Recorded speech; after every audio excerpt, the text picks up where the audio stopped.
Mr. Speaker, honorable members, pursuant to Section 89 of the Constitution of Sierra Leone, Act number 6 of 1991, and in tandem with SO 71, this House has now formed the quorum to commence the business of the day.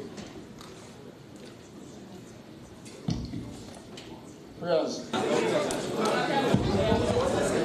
Good morning, Mr. Speaker, honorable members. This first step, I therefore move that SO 52 be suspended for the business of the House to commence. Any seconder?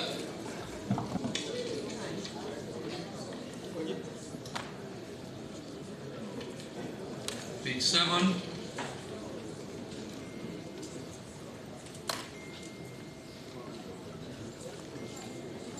Page 8. Page 9.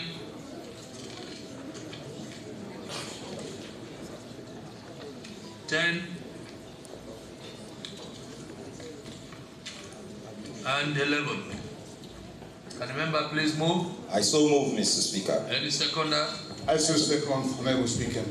All those in favor say aye. Aye. All those in favor say aye. Aye. Those against say nay. The ayes have it. The record of votes and proceedings for Thursday, 24 July 2025 has been adopted. Announcement by Mr. Speaker. Honourable members,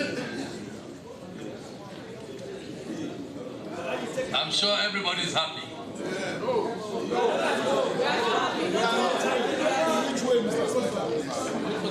If you are not happy, check.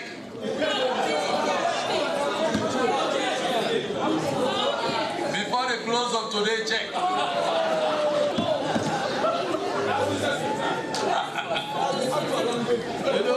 You know when Mr. Speaker, Honorable AKK, you have to move. Whatever I say here is factual. Check.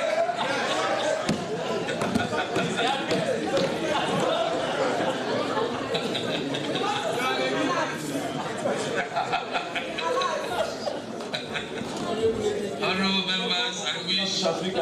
Yes.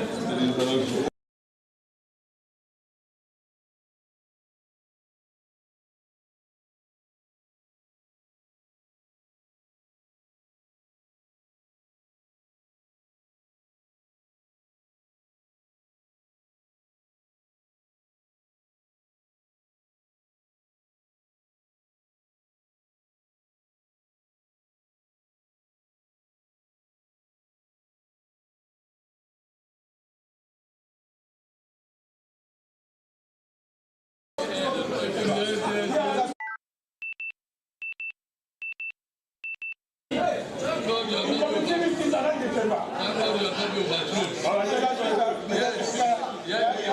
Signatures are not overkill. The seats were empty and we need representation. Yes, So it was just a tentative arrangement. Sorry, sir. Yes, leader of the opposition. Oh, yes. Oh, yes.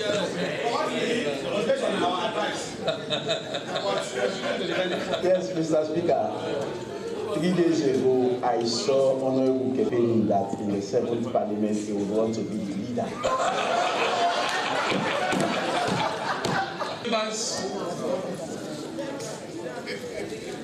On time. And that is very, very much important. The people of Sierra Leone need to know they are politicians that are diligent. Because if you are elected to come to Parliament to represent your people, it behoves you to serve them well, to serve your constituency in particular, and Sierra Leone in general. So let me announce the names of those who are here, most of whom are constantly here and are diligent in the service to this nation. Honorable Joseph Williams Lamy.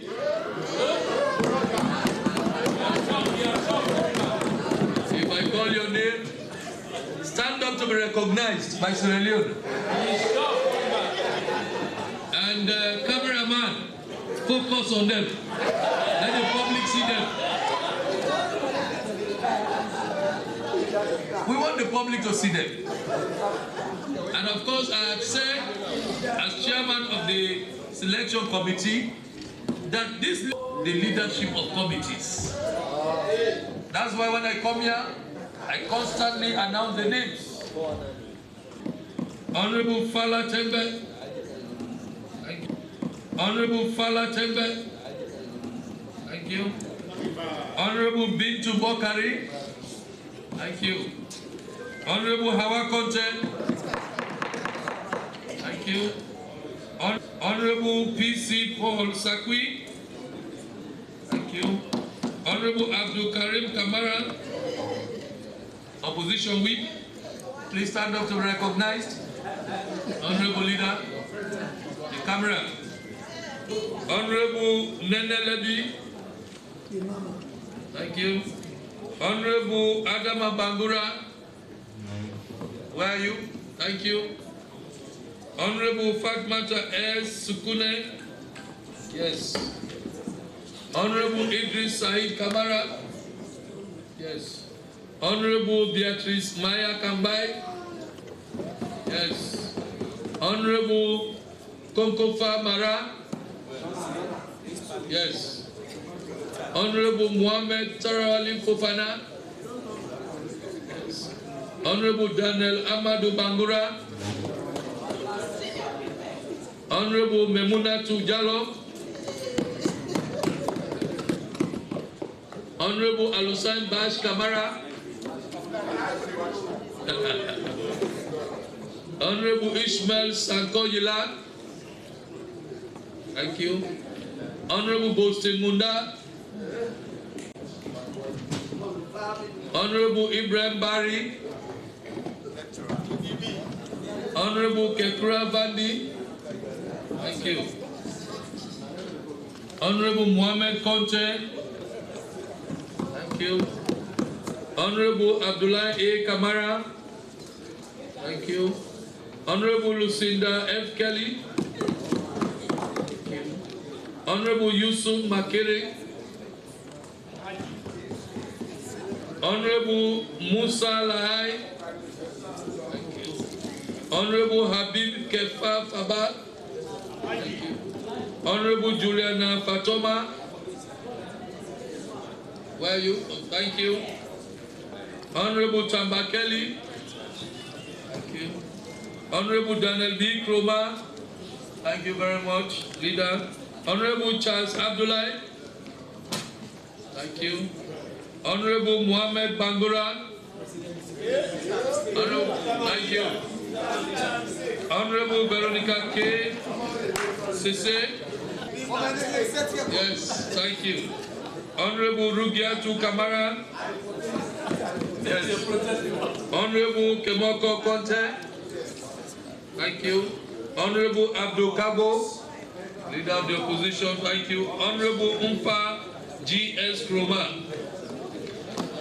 This is to inform the general public that these are the most diligent members of parliament who are always in this world and who make it their business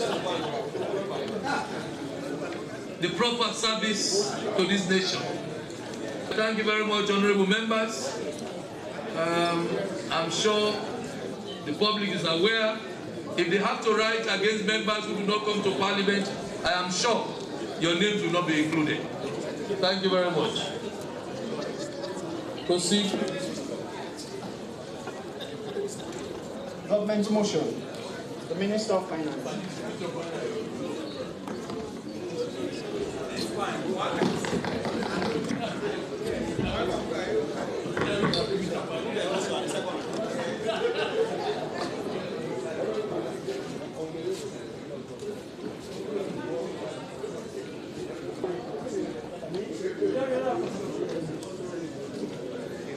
Hold on, Mr. Minister, hold on.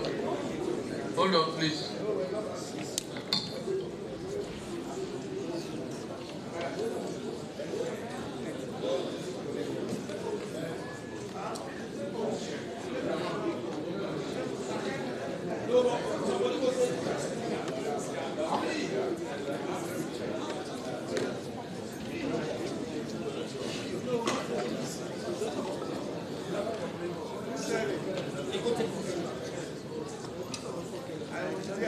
Yes, proceed. Thank you. Mr. Speaker, honorable members, be it resolved that this honorable House hereby ratifies the following agreement which was laid on the table of the House on Tuesday, 22nd of July 2025. The financing agreement between the European Commission and the government of Sierra Leone for sustainable food and agricultural value chain development in Sierra Leone. Mr. Speaker, honorable members, this agreement is a 35 million euro funding. It's a grant funding to be executed and utilized within 5 years, starting from the date from coming into force. It's fully financed by the European Union with no foreign financing from Sierra Leone.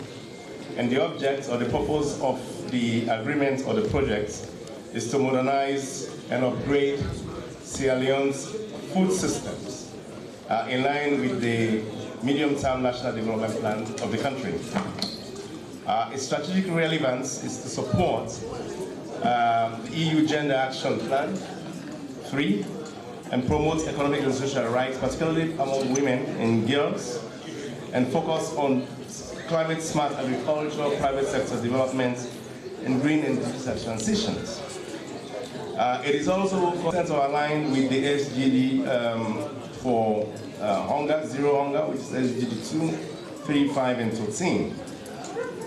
Key benefits of targeted groups basically is to boost food self-sufficiency, reduce malnutrition and hunger, empower youth and women through value chain participation, but also promote low carbon inclusive production methods. It will also enhance job creation, income generation, and climate smart interventions in the agricultural sector. And it's targeting a rural population vulnerable, but also training on TVETs. Broader impacts basically is to ensure that we are able to strengthen technical and vocational education in the country. We build resilience against climate change and economic shock, particularly associated with the agricultural sector, and also enhance our capacity to do eco-friendly farming and ensure that we have alternative livelihood in the rural environment and build local governance systems as well. It will improve our environmental protection through local collaboration, and we believe that it has worked in many other countries in the world, this support, and it is in that light that we bring it to Parliament for ratification. In that hope, I therefore move that be it resolved that this Honorable House hereby ratifies this following agreement, which was laid on the table of the House on Tuesday, 22nd of July 2025, financing agreement between the European Commission and Agricultural Value Chain Development in Sierra Leone.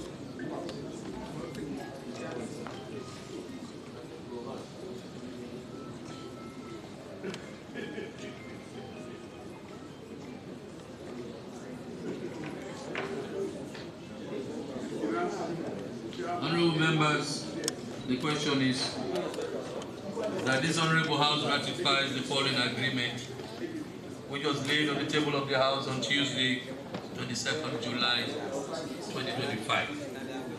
Financing agreement between the European Commission and the government of Sierra Leone for sustainable food and agricultural value chain development in Sierra Leone. Honorable members, you know we have a very long day today. I will take one from either side and we'll round up. On my right? Yes, Chairman. Thank you very much, Mr. Speaker. Mr. Speaker, honorable members, this is a very simple agreement. Naturally, it's a grant of the... I have carefully watched the agreement, and Article 9 of the agreement talks about suspension. But let me go to B. They say the Commission may suspend the financing agreement without prior notice in the following cases. B. The partner fails to observe the principle of international law, including the principles as referred to in the United Nations Charter, the principle of democracy, the rule of law or governance, or respect for human rights and funding freedom, or for international recognition or international recognized nuclear safety standards, or in serious cases of corruption. So when you closely look at the agreement, it's as if EU is calling on the government of Sierra Leone to ensure that the principle of democracy is observed, to ensure that the rule of law is observed, to ensure that good governance is taken into consideration, because all these are factors that will precipitate the suspension of this very financing agreement. So it behooves us as a nation and as a government that we owe it to the people of this nation to ensure that we do what is needful to ensure that human rights is observed, to ensure that good governance is observed, to ensure that the standard operation of any democratic government is observed. Because these are all elements to ensure that this financing agreement is suspended. Article 10 talks about termination. Mr. Speaker, honorable members, 10.1 says, if these issues which led to the suspension of the financing agreement have not been resolved within the maximum 180 days, either party may terminate this financing agreement at 30 days notice. So if any of these that I have stated happen, the agreement will be suspended, and in an event the agreement is suspended and within 180 days corrective measures are not instituted, this very agreement will be terminated. So the onus is on government to ensure that we do everything to protect the human rights of our citizens, to protect good governance. But notwithstanding, Mr. Speaker, I also want to zoom in at some of the goodies in this very financing agreement. Firstly, this would boost agricultural productivity. For a while in Sierra Leone, we are dependent on subsistence farming. Farm for what we eat, we and our families what we eat. And this agreement goes beyond subsistence farming. It introduces mechanization into agriculture. I could remember that I am from the provinces. I am from local district, Lunge to be specific, and Lunge is popularly known for the production of onions. There was a year when Lunge produced a very large quantity of onions. Just because we lack the preservation mechanism, we lack the machinery to ensure that it is well preserved, they are destroyed after cultivation. This very agreement is geared towards making sure that mechanization is introduced into the agricultural system. So it is quite sure that it will prevent, the decomposition of foodstuff after organized farming. And it looks also at sustainability. Mr. Speaker, if you take a critical look at this agreement, you will agree with me that it emphasizes on climate-smart agriculture and sustainable land use that is aligned with the global goal of food security. So to us, this would always ensure that there is. Mr. Speaker, you and I were here when we have the help from Russia for the Tomahawk project, and we've had other help for agricultural projects in this country, and as I speak, there has not been a corresponding return because of the risks of corrupt practices, because of the lack of coordination. And what I have always noticed is that the politicians are always there to take the bullet, whilst the people managing the system feel at ease to exercise their, that proper coordination, proper monitoring must be done so that this very project is not misused or the finance project of this nature. You will agree with me on several occasions that there is a need to guide against misuse of funds by politically connected actors. People who are in high offices always seize the opportunity. It's not checking. Mr. Leader of Government Business, there are huge funding in the Tomahawk project. Huge funding in the Tomahawk project. In fact, there was a point in time when the Chinese government says, we will save you from investing in agriculture. We will do the agriculture for you, we will harvest for you, we will do everything for you, and we will come with the rice itself. And it was misused. Yes, the Chinese government, they sent thousands of bags of rice. Point of order. Sorry, I'm sorry. This should not be controversial, but you are brought in some controversial.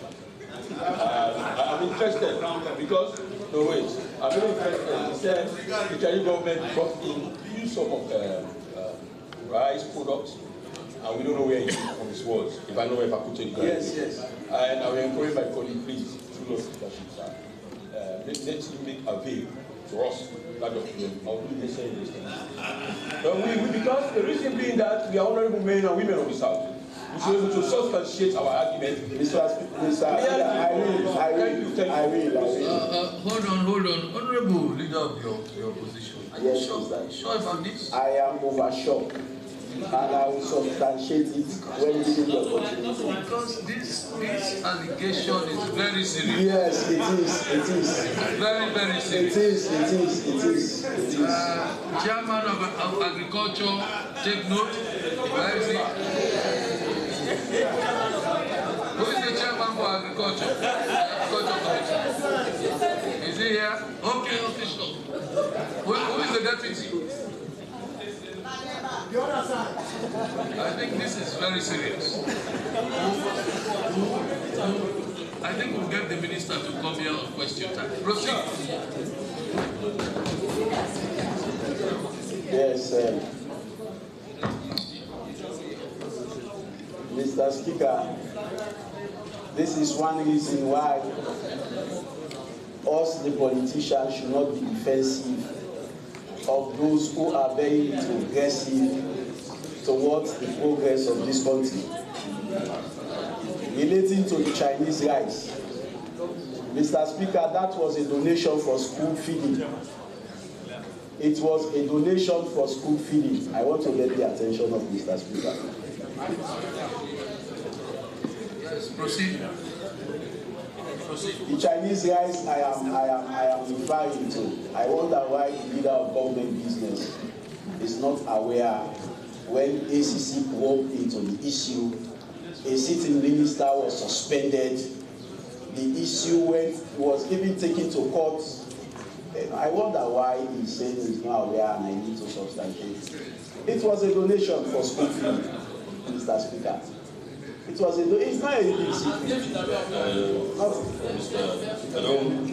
I asked, they have done the investigations, we went to exploration, but that was not what he said. He said it was so I was asked what he has said is substantiated. Again, Mr. Leader, no, make your point.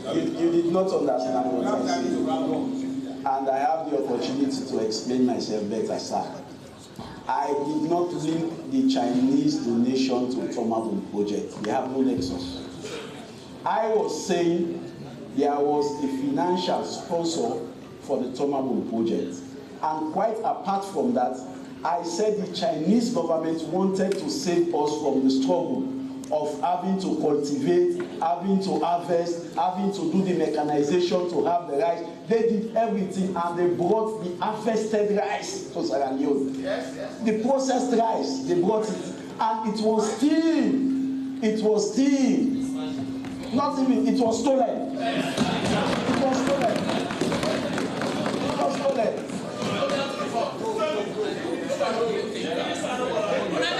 It was stolen. The minister was suspended and later reinstated, but the rice went and never reappeared. Yes. And when we say some of these things, it even brings bad name to it. So MPs who are on the ruling bench should express their dissatisfaction to these officials that are bringing bad name to the government instead of defending them. We should not. Let me tell you, in every political party, we have people who are retrogressive. We have corrupt people. Until those who are not corrupt are willing to expose the corrupt people in their political party, this country will not move forward. It will. We should not be defending them. We should not be defending them.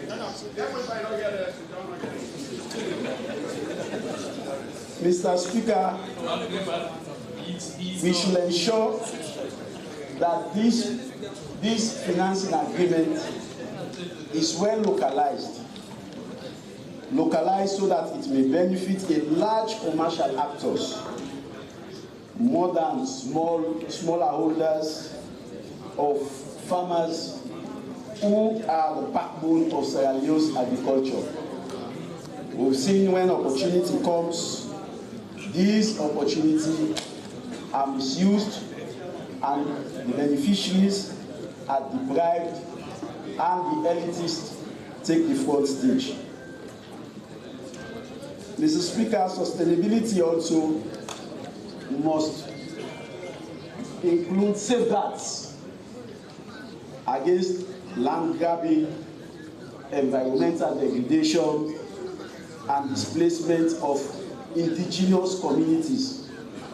I know once the land is identified, we should ensure that the landowners are well paid. Up till now, I have that problem in my constituency. Land that was taken from landowners have not been paid for. land that is used for agricultural purposes have not been paid for. That should not be the case in this project. When a community is displaced because of this project, that community should benefit, Mr. Speaker. But because of the other paper, Mr. Speaker, let me just ask a few questions to the Minister before I resume my seat. How will transparency and public participation be guaranteed? Because during my statement, I did say that we have to, that there is public participation, we have to ensure there is transparency during the process. And also, what mechanism have you instituted to ensure sustainability and to ensure that the project exists even after the end of the EU funding? Because this funding is a one-off and we want this project to exist forever. So in a nutshell, Mr. Speaker, I want to assure this House that we on this side will expeditiously pass this agreement with the cautions that I have explained and with the conditions that I have stated. On behalf of the opposition, we want to thank the Minister for such an agreement, and we want to emphatically state that this agreement should not be prone to misuse. Parliament is good at passing good laws, but the monitoring system is also the question. So before I end, I want to call on the chairman and committee members for the Agriculture Committee to ensure that they monitor this very financing agreement, to ensure that they monitor the implementation stage, so that we do not wait until mismanagement may have taken place before these monitoring are instituted. Once again, Mr. Speaker, collectively as a parliament, we should fight against corrupt people who are always bringing the state into disrepute. So on my side, I thank you for the opportunity and want to assure you that consensuously we will pass this agreement.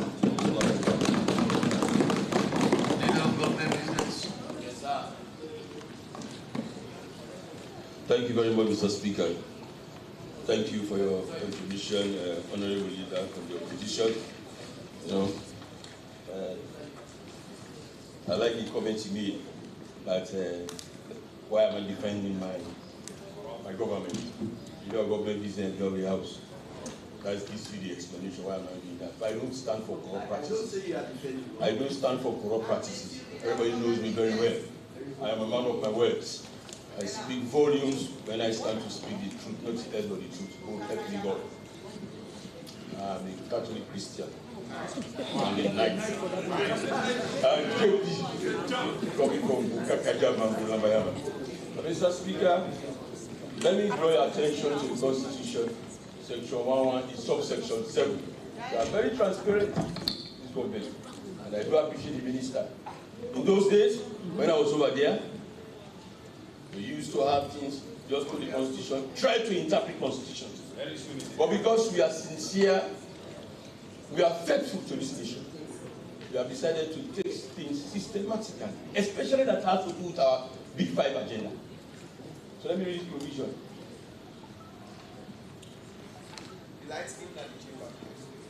We're not speaking at the see, you have come. No, it's not my chamber, please. Don't worry. Mr. Speaker, 117. Gift. Parliament shall be notified by the appropriate ministers of authority of all gifts, donations, grants, and privileges made to the state of Sierra Leone. We know this is a grant, $35 million €35 million grant, Mr. Minister. But because there are conditions attached to it, There are streams, as you already stated. You have Article 6, you have Article 9 suspension, Article 6 Article audit, Article 9 suspension. But let's come to why we are here. In trying to say, defending someone, I cannot defend anybody if I involve in corrupt practices. So perhaps you need to shift your argument to the anti-corruption. That they investigated their issues and they came out. You don't make institutions and try to kill them quietly. You might not like the person heading that institution, but you may have to accept the decision, as they did for us in the 2018 elections. 2012 election, rather, 2012 elections. We did not accept the result, but we respected the courts. I went to court, we did not go for street justice or electoral justice. We use the courts. So that's why we believe in institutions. We don't believe when people felt things against certain people because you don't have to. The beauty of a democratic nation, let them subject themselves when they are accused of something to democratic institutions. Let them try to see how best they can come out to judgment for what they have alleged that they have done. That's what happened for the investigation. So I'm not going to question or try to make a political game for those who are better. We took them to the anti-corruption. But you ask what you did during when you are trying to promote agricultural activities. But in our case, we are so different. But Mr. Speaker, honorable colleagues, what you have done, as I quoted 118 subsection 7, the interest of having this agreement, financing agreement with us, it has to do with our middle-term development plan, 2024 to 2030. And in fact, you know why the inflation is going down steadily? It's because of, Mr. Minister, your fiscal discipline that you have introduced. When you started coming as Deputy Minister, we followed the things that you are coming with. He said, these are not immediate. But the future will speak for itself. So you are very futuristic. And today you are the Minister. You see how God works? Today you are the Minister. But let me take you through. When you came to us in 2020, the trend is in our market, 500 billion injected into the market. Trying to mitigate the shock coming. That's what we told in 2020 budget. Under the performance tracking budget. That was given to us. And today, essential commodities, during the peak of COVID, we still had essential commodities, essential commodities in our markets. And we did not short of food, we did not short of anything. But let me, you are going to raise some plenty budget, but let me compound you with what you have done in just a few minutes before coming to the agreement. In fact, it is in line with this agreement. Now, you know what is happening at the Bank of Sierra Leone?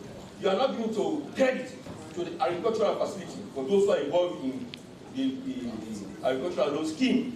$10 million, equivalent to loans. If you are involved in serious agricultural business, supporting them, that is in line with what the Bank of Sierra Leone is doing, under your supervision. So if honorably on the opposition, your people are really involved in agricultural activities, tell them to go to the Bank of Sierra Leone. We are rolled out for agricultural credit facility. It's not today. It has been like that for the past 5 years. We have just consolidated it. Now we are moved. And what is happening for youth organization, that is, we are talking about those enterprises for $1 million equivalent to loans. And this is also in line with this agreement that we are going to have. So I'm just trying to twine your supervisory ministry with that of the Bank of Sierra Leone. And do you know why we are having inflation going down? We started in October 2023 with 54.59 something. 54, about 54. And you came down, it was again the same thing to October. This was October, so November, 54% going up. And you came 2024, it came down to 15 point something. And today, May, as May, you have 7.55%. And inflation going down systematically, single-digit inflation. Thank you very much. Let me take you back. In the budget, you are not here as minister when your predecessor, Mr. J.D. Saka, said we have a trend of bringing down the double-digit inflation to single digits. These are our economic policies. When they brought you in as deputy minister and the minister, you did not throw the things under the table. Note of them, in line with what you presented to this house, that you are going to make sure that this level of inflation is going to come down to a single digit. By the time we get to 2026, in your budget statement, you said that one. And why I have tried to intertwine some of these things with this one, because it's in line with your goals. This one is in line with your goals. So supporting the agricultural activity is one of our big pillars, one of the 5 big pillars. Let me attempt to clarify some of the issues. Mr. Leader of the Opposition, you don't go outside the scope of the agreement. You work within the scope of the agreement. This agreement is focusing on 3 things: welfare, cassava, and infant food. Mr. Minister, not creating no more. And it's taking 5 years. It's there. It's there. So you cannot go outside the scope. And Mr. Minister, we have already assured the leader of the opposition and his team and any other person who is going to be a critique about the agreement. We said first, let us talk about the political side of it. Let me read a provision where we involve in politics. We don't just sign an agreement because we want to fulfill our supporters or our paymasters. We don't just go into agreement with the EU and other partners because we want to do so. We go into agreement with people because we see the essential benefit of our people. Because you are also futuristic, telling us that you will bring this economic to come to single digits. It's not come to single digits. 7.55%. We need to praise you for that. You don't need to be asking you questions. What are you doing? We should say, Mr. Minister, go ahead. Go ahead. It has been brought down to 7.55%. Kudos to you. Ladies and honorable members. If you don't clap for the minister,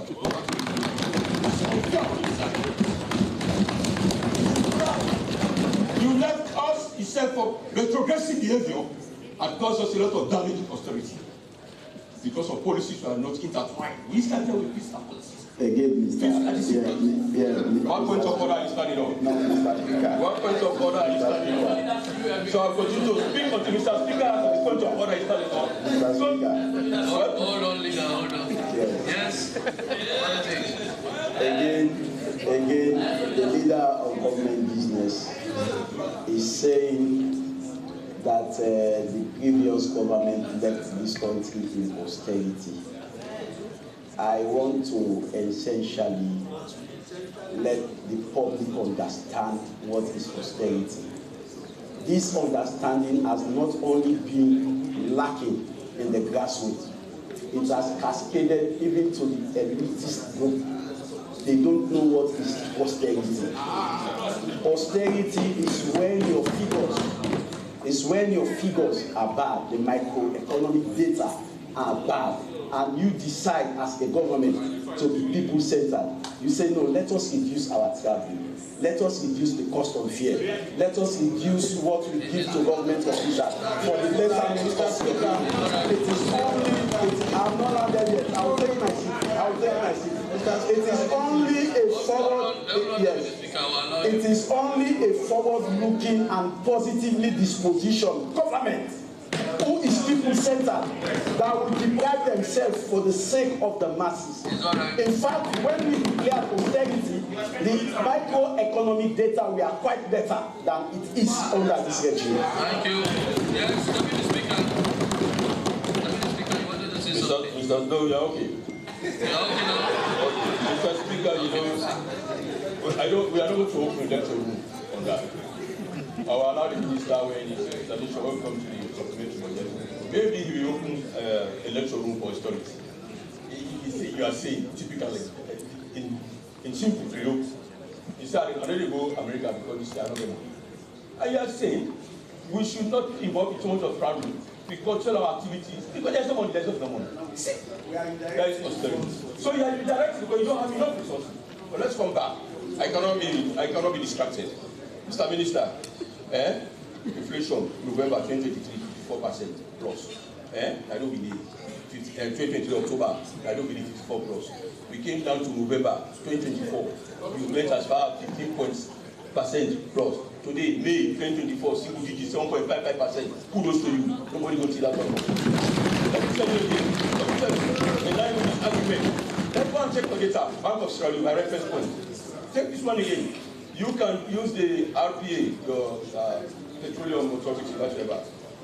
When we are talking about petroleum crisis, the first time you should be able to stand tall to say, thank you, Mr. President. Petrol came down to from 27.5%. We are now down.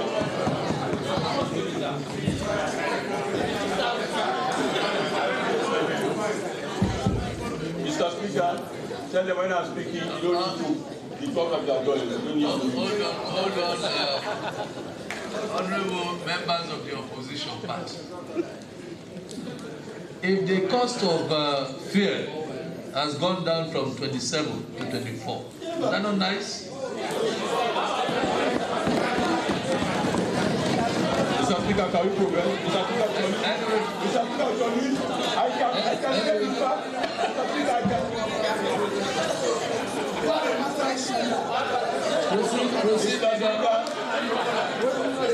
Mr. Speaker, I can state the fact. I cannot force them to understand the fact. I can state the fact, but I cannot force them to understand the fact. That's all.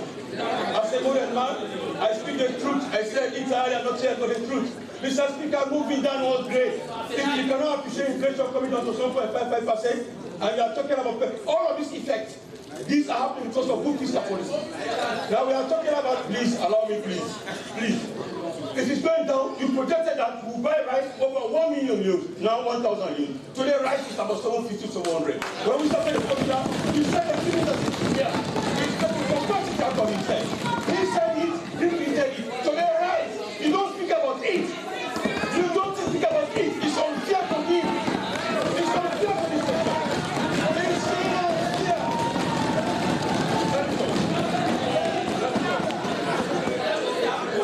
It's unfair. Mr. Speaker, let me go. Order. The chamber is noisy. Honorable members, order. Thank you, sir. Proceed. I have put in some yes. The tears of the crocodile. Mr. Speaker, we are very, very seriously. When they started, the first thing in our history, under the full worship of this minister, we said the petroleum industry are fighting. All the way fighting. Who is going to bring the price to 23, 22, 16? And we are laughing. And the Minister of Trade said, I will not interfere. But because we have a listening government, because we have people working together, the Chief Minister, the Minister of Finance, the Minister of Trade, things are happening. And this agreement is in line, that's why I said 2024 to 2030. Million-term plan agreement. You want to succeed as a nation. When you make policies, lay in Parliament, owners, to you, to put your policy in line with the issues that you have been playing. Mr. Speaker, let me say why we have signed this agreement and we are supporting it. In fact, this agreement speaks to the fact that I believe the issue of political fairness. It's already stated in the agreement. Financial agreement. Mr. Speaker, let me read Article 3, Article 3.2, 3.2a. In the context of the implementation of action, I mean, we are very clear. This minister is a very courageous man. We do not sign agreement because we want to sign. The text of the article we need to go precisely. In the context of the implementation of the action, the partner shall mandate research. Bear this in mind. Cooperate with a commission or the entity entrusted by the latter in providing any information and administrative, logistical, or political support useful for the implementation of the action. So we are not doing agriculture, so you cannot even succeed in agriculture. You can only skill your agricultural activities to the east or the south, where you get a strong base support. You cannot succeed. As I said, we are doing it in the case of drawing up and opening up our program in terms of productivity. And in fact, when I said it's focusing on 3 areas: cassava, infant food, and oil palm.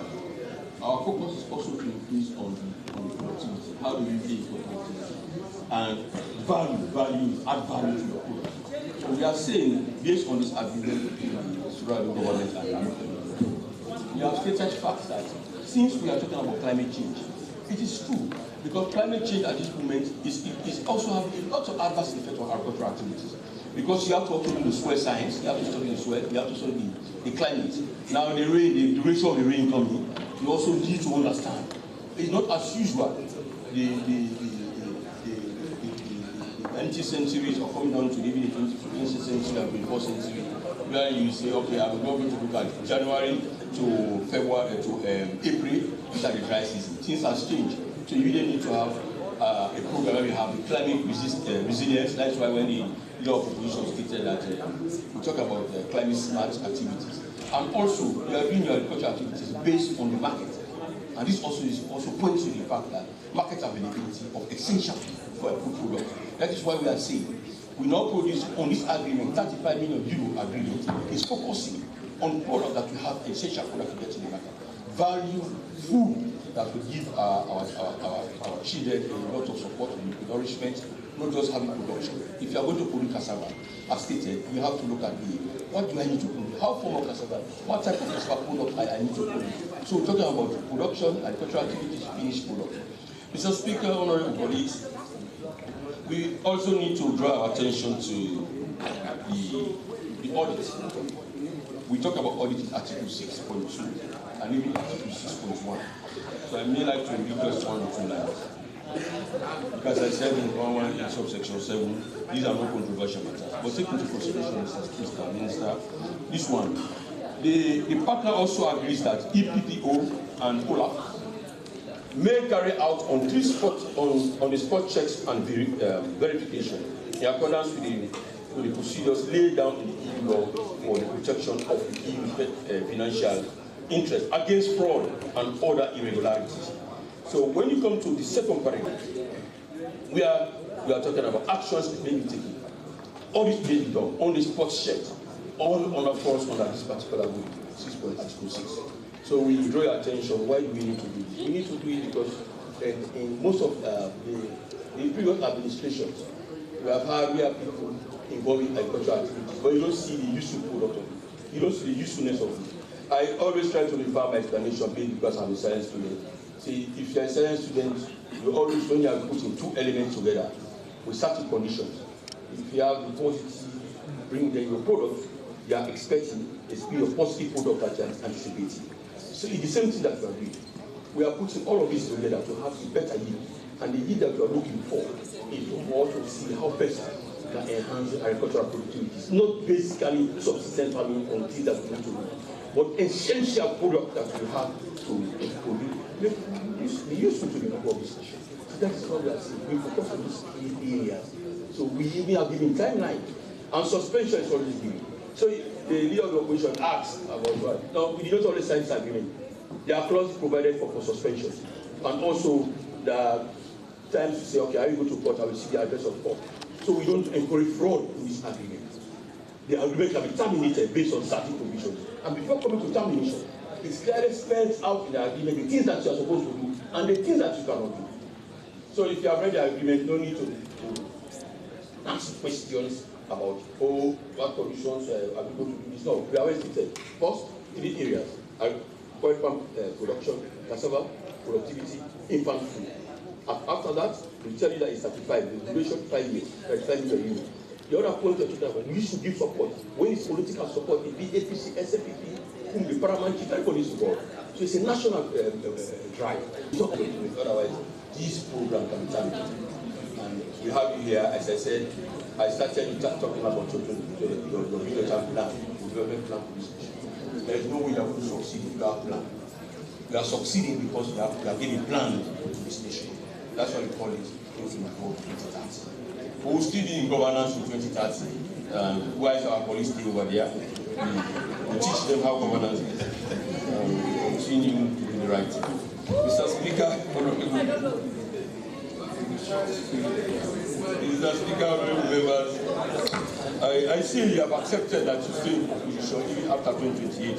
Thank you very much for accepting that one. Mr. Speaker, honorable colleagues, I think we have done well. Having these grants are not just a sign of fancy or making a show of economic policies, but we are very strong in pushing our economic policies. So that is why it's happening. And don't forget the agreement also. They are talking about institutions, the technical institutions. We train them, we train our leaders. You see, what you have done, and based on what you have done, is also gender sensitive, empowering youth. This agreement goes to the fact that we are talking about the youth bracket and the gender sensitivity of the agreement. So we are saying in making our policies gearing towards what's affecting us. If you don't empower the youth, if you don't empower the medium, the small scale businesses or those who are involved in agricultural activities, we are not going to do. So it's not the issue of really mechanized farming, it's you supporting them. It's not mechanization. You can support them if you want to use any type of tool to make their best agricultural productivity. It's in line with what we are asking. So those who are producing at whatever level, it's supposed to give them, making them at least 35 million. Thank you very much, Mr. Minister. Thank you very much for making a contribution to this particular debate. But let's not forget, policy should be in line with other ministries. Even when you are supervising, you have seen what you are doing. Minister of Finance, Bank of Sierra Leone, Parliament. All of us work together to have this plan. So thank you very much for going out your policy. We have seen all of these things happening because we have proper fiscal control. I want to say thank you for the committee you have set up, the monetary policy committee that's in place now, that making an actual advice so that we can have all of these things that we are doing now, giving effect to the proper financing agreement, speak to the fact that if you involve in fraud, we can terminate this, if we need this, we can terminate it, and point to the fact that we need to give administrative support, political support for everything. So we have identified our problem and we have made the solutions to us.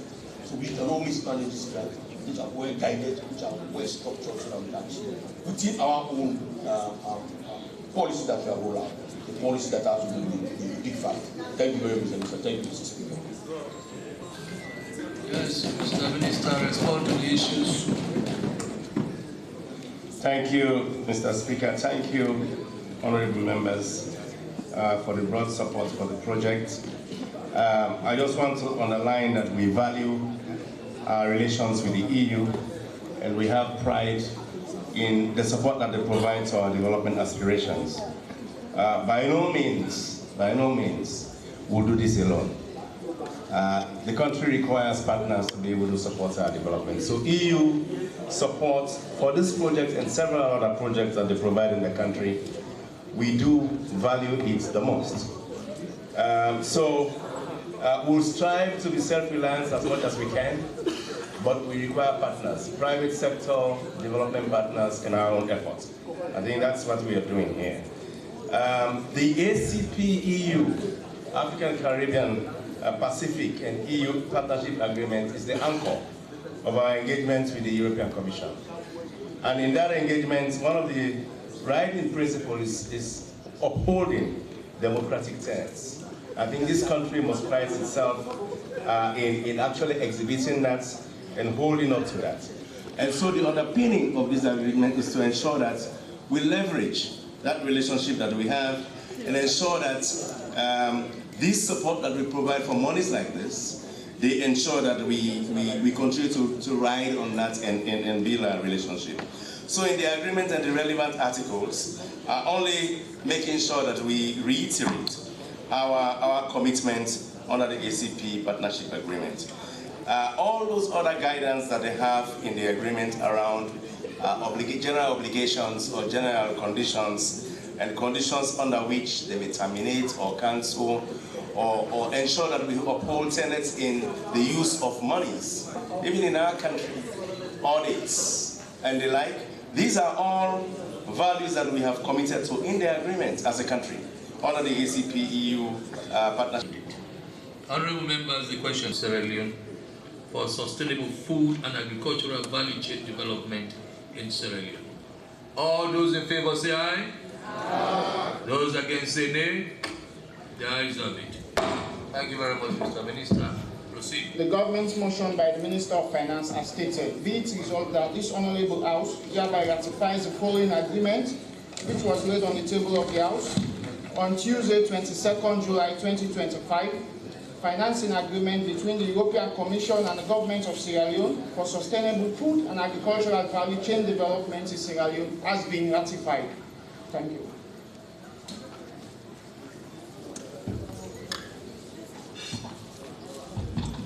Bill.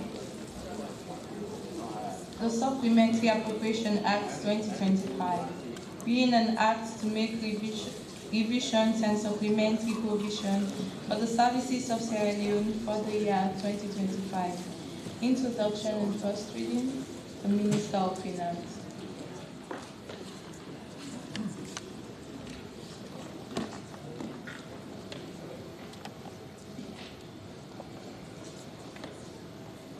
Mr. Speaker, honorable members, I rise to move that the bill entitled the Supplementary Act 2025, the Supplementary Appropriation Act 2025, being an act to make provisions and supplementary revisions and supplementary provisions for the services of Sierra Leone for the year 2025, be laid and read the first time. Yes, sit down.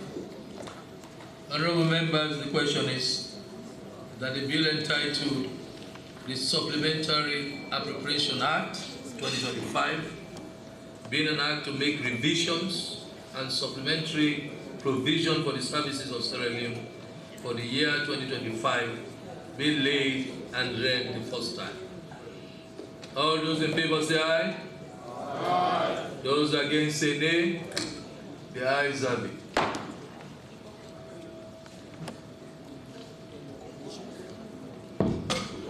The Supplementary Appropriation Act 2025, being an act to make revisions and supplementary provision for the services of Sierra Leone for the year 2025, has been laid and read the first time.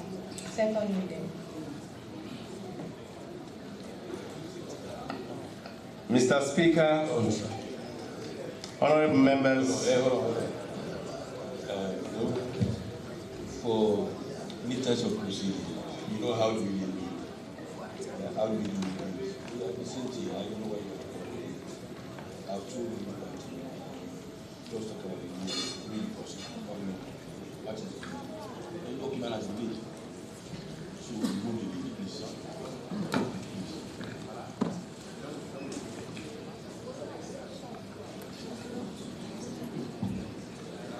The Supplementary Appropriation Act 2025, being an act to make revisions and supplementary provisions for the services of Sierra Leone for the year 2025, has been read the first time. Second reading. Mr. Speaker, honorable members, I rise to move that the bill entitled the Supplementary Appropriation Act 2025, being an act to make revisions and supplementary provision for the services of Sierra Leone for the year 2025, be read the second time. Mr. Speaker, honorable members, you will recall that I presented the 2025 original government budget and statement of economic and financial policies to the House of Parliament on the 15th of November 2024. The House approved the budget on the 20th of December 2024, allowing for the commencement of the implementation of the budget in 2025. The following 6 months of implementing the budget, developments in the domestic and the global economies have warranted a revision of the original 2025 fiscal framework approved by Parliament for the following reasons. One, there has been significant improvements in the macro fundamentals relative to the macroeconomic framework approved by Cabinet in September 2024, which underpinned the original budget, 2025 budget.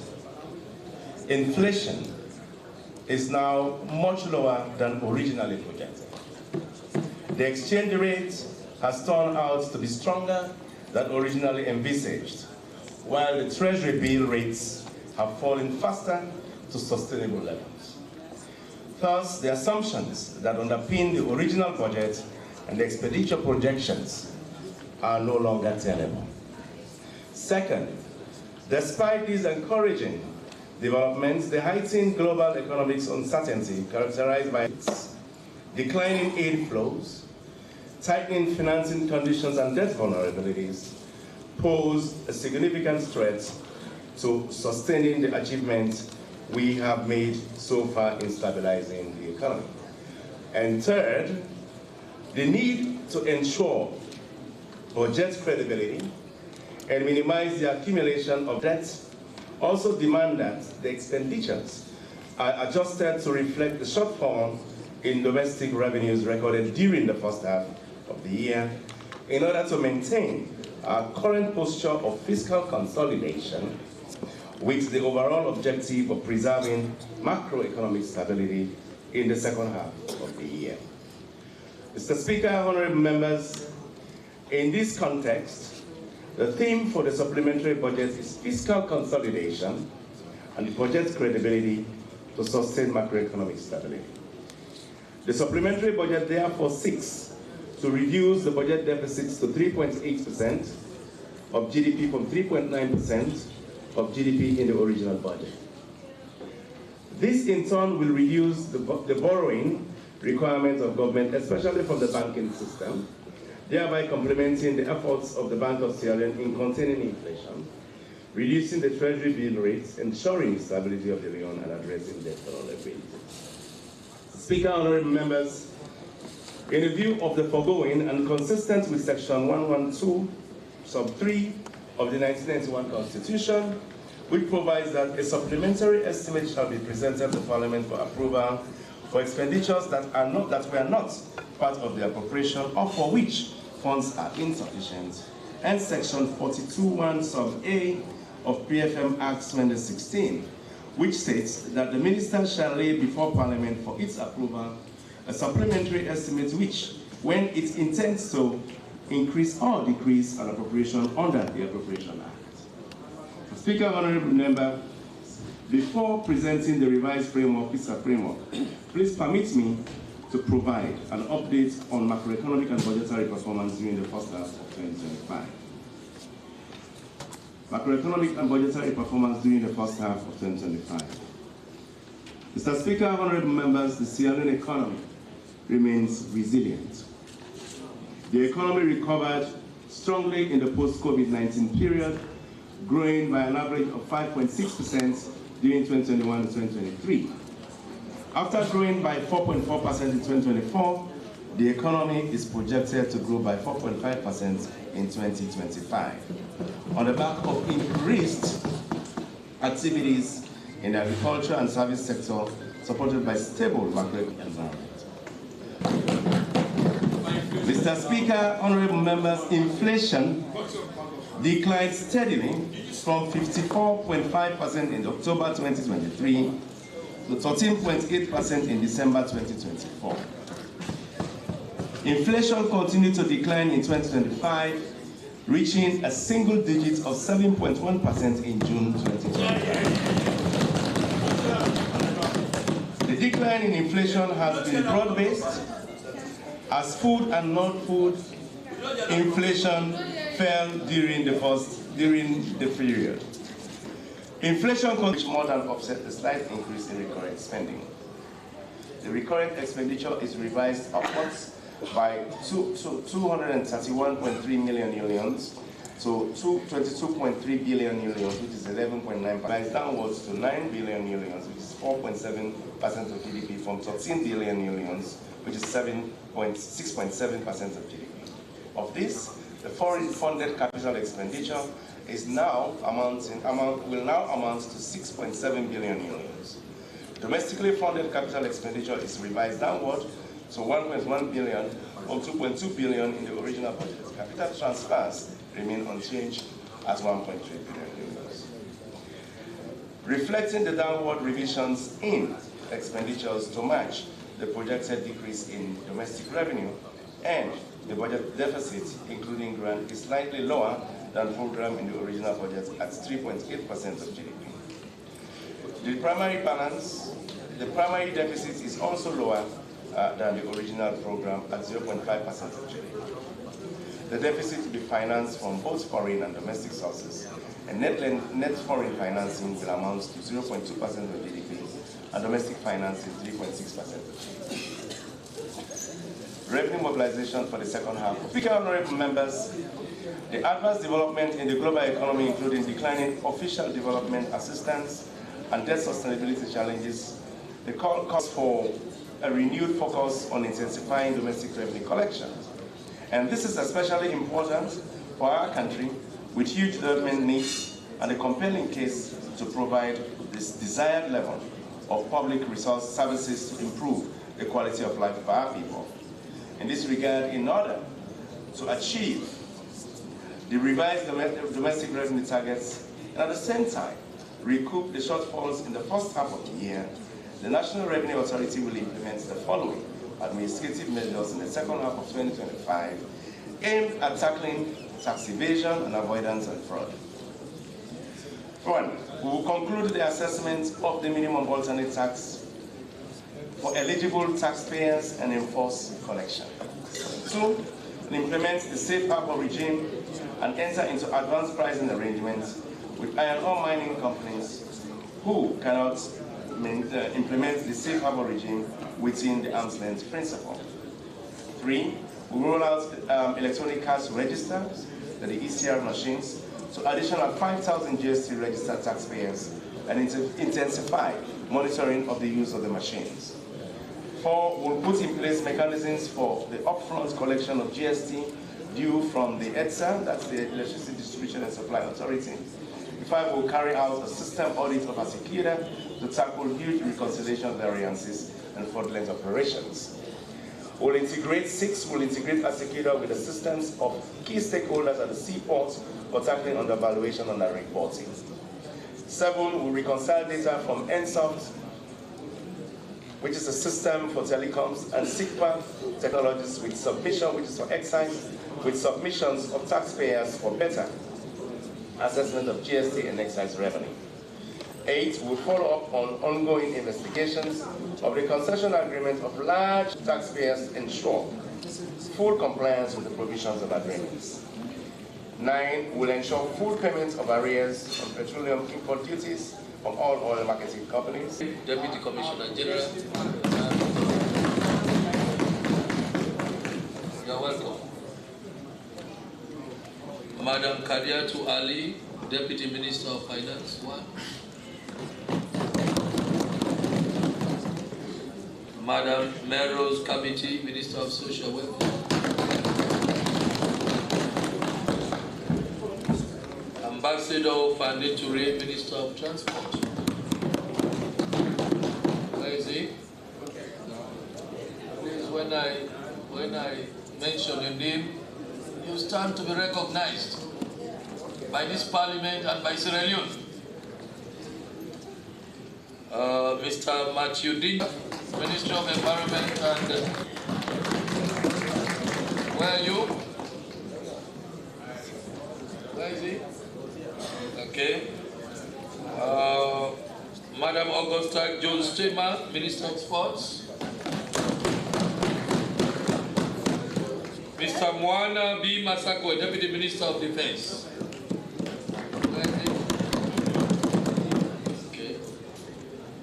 Dr. Edward Hinga Sandi, Executive Director, National Investment Board. Thank you. Salvin Bell, Deputy Auditor General.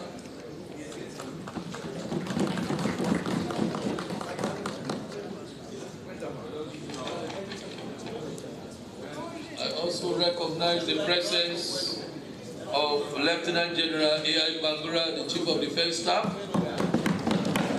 Where is he? Is he gone? Mr. Kenel Amin, Permanent Secretary. Yes. Sir Y. Senesi, DIG, Deputy Inspector General of Police. Brigadier General S.S. Massaquoi, you're welcome. AIG Esther Kento Dukure, where is she? Mr. Mohamed Massaquoi, DG NCRA. Yes. Madam Nancy K.S. Tegbe, Permanent Secretary.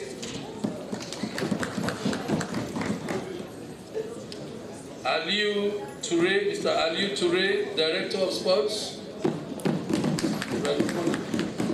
Oh, Director of Support Services, Sierra Leone Police. Sorry about it. Madam Adama N. Gobert, Director of Gender and Children's Affairs.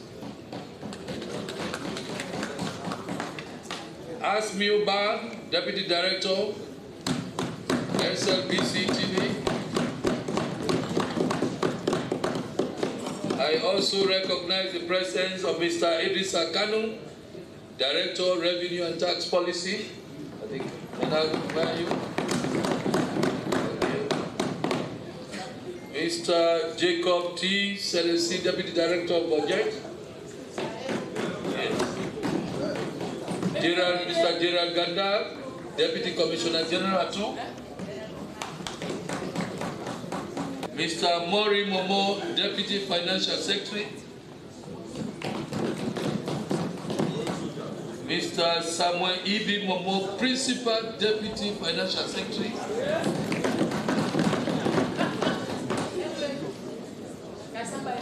Mr. Kai Banya, Chief of Operations. Madam Fatmata Kamara, Deputy Minister, Trade and Industry.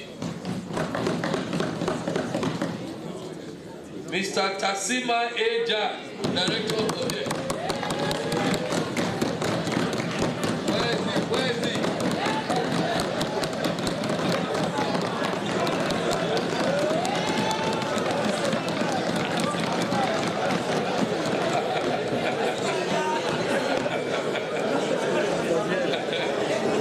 Mr. John K.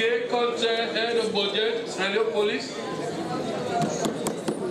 Where is it? Okay. Ambassador Adekunle King, Esquire, former Minister of Labour, former Ambassador to the AU, and currently Minister of Western Area. You are welcome. He happens to be my brother. Mr. Joseph Mundabili. I want to thank the President and of course the Minister of Finance and all relevant institutions for the prudent management of the economy so far. Mr. Speaker, the inflations are lowering, they are declining, which has resulted in the decline of the prices of goods. Amongst them, our staple food, which is rice, and fuel products. And I'm pretty sure this will have a ripple effect on other goods and services across the country, which will eventually make the lives of Sierra Leoneans better. Hold on, Honorable Chair. Lest I forget, Honorable members, I informed you about your committees. 15 committees are to go on oversight. 15 committees. Please communicate all your intentions through your consent to your leaders, and that will eventually go to the chairman of the supervisory committee. Chairman for the supervisory committee is the leader of government business. When you collect all your committees through your leaders, then eventually that will be handed over to the chairman of the supervisory committee for onward submission to me for approval. Do your consents. I had communicated with the leader of the opposition, the leader of government business, but the leader of government business is the chairman for the supervisory committee, and therefore he is to sort out all of these committees for my eventual approval, so that these committees go on oversight. Up to now, I think only one committee submitted. Only one committee, I want to believe, submitted its concept. Honorable members, do your concept. You don't need to instruct your clerks to do the necessary concept for submission to your leaders, for onward submission to the chairman of the supervisory committee. Upon his endorsement, then that will be forwarded to me for my final approval. Then you can go. Thank you very much. Proceed, Chairman. So, Mr. Speaker, honorable members, I believe the Minister of Finance has been doing a very good job, and all of this would not be possible without the supervision of the President, President Bill. We must say thank you to this government, and of course, like I mentioned, through the necessary institutions, the Minister of Finance, and other relevant institutions, for what we've achieved so far as a nation. Thank you. Basically, we have today before us a supplementary budget, but which I believe is a bit different from some other supplementary budgets we receive as a parliament. Other budgets, supplementary budgets, other monies will be appropriated to the reasons for the supplementary budget and for the reduction. And of course, there are very good reasons why he has done that. There are improvements in the macroeconomic fundamentals, of course, like the Minister already mentioned, and the inflations are lowering. Those are the good points of the supplementary budget. The downside, of course, naturally, the fiscal space, even globally, is tightened due to very many reasons. And of course, domestically, the domestic revenue mobilization is weakening somehow. That has made the NRA not to meet the target in very many of those streams. All of those put together, the minister thought it necessary to bring to Parliament this budget for its adjustment. Of course, in fulfillment of constitutional provision, the 1991 Constitution provides that it's only Parliament that will appropriate monies to be expended by government. The PFM Act, the PFM Regulation 2018, all of these are laws that have been enacted by Parliament for the Ministry of Finance to ensure and to give them the roadmap on how to bring this document to Parliament.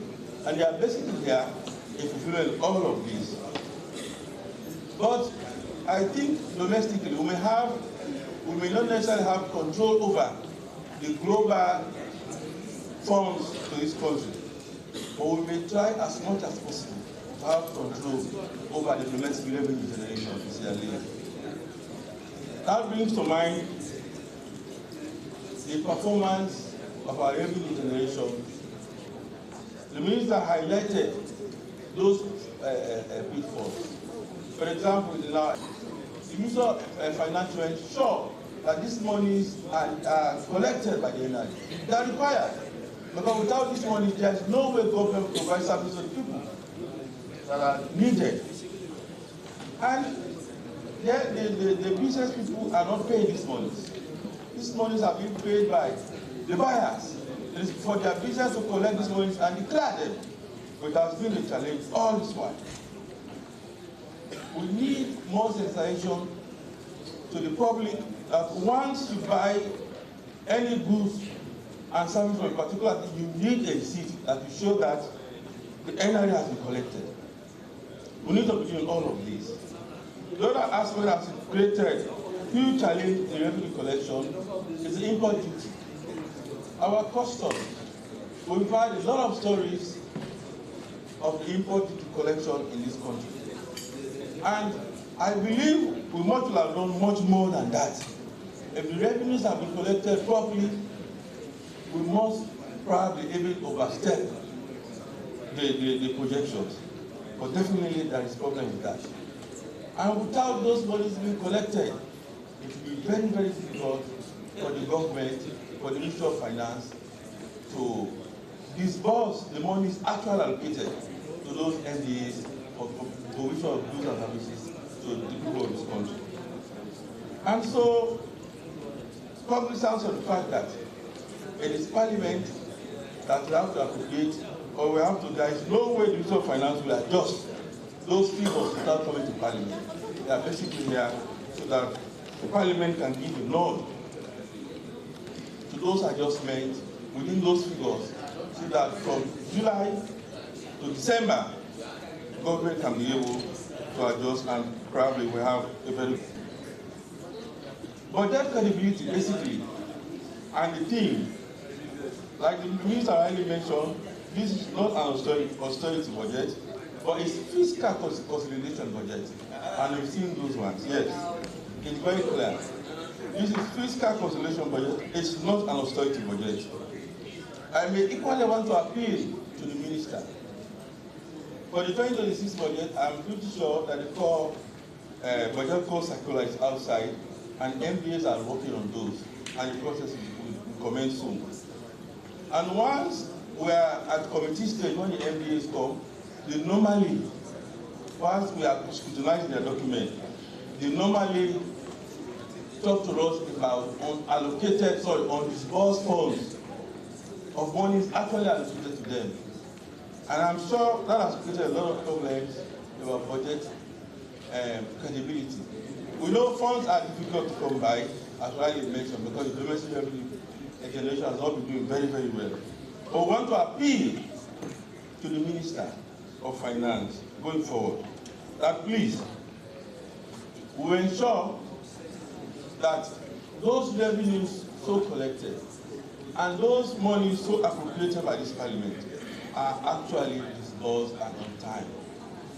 Because most of the activities, for example, are time-bound. If you look at agricultural activities, are time-bound. If those monies allocated are not disbursed on time, those activities will not be done. And these are things that normally give room for corruption. Basically here, to work within the conditional provision, statutory provision, and the regulation, so that the Minister of Finance will not fall short of not coming to Parliament and has the sole authority to appropriate monies for government to expend. I think as people's representatives, this is not and to appropriate monies to government for expenditure, and within as provided for by law. So if the Minister of Finance and the team is here this morning, this afternoon, now, and has presented this to us, it's but prudent that members of Parliament look at this budget thoroughly, though, scrutinize them and approve. At this moment, I want to encourage all of us to look at it, and I must commend the Minister and the team once again for a wonderful job they've done so far. We are very proud of you, and we want to encourage you to work on all the projections we've done for complete recovery, so that this government and this country at least will achieve all its manifesto as presented by the President.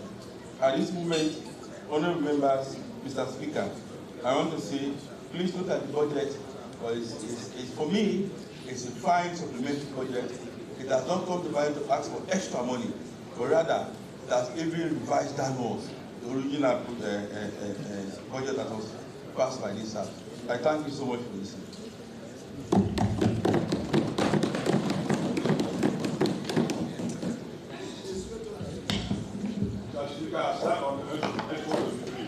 Not now.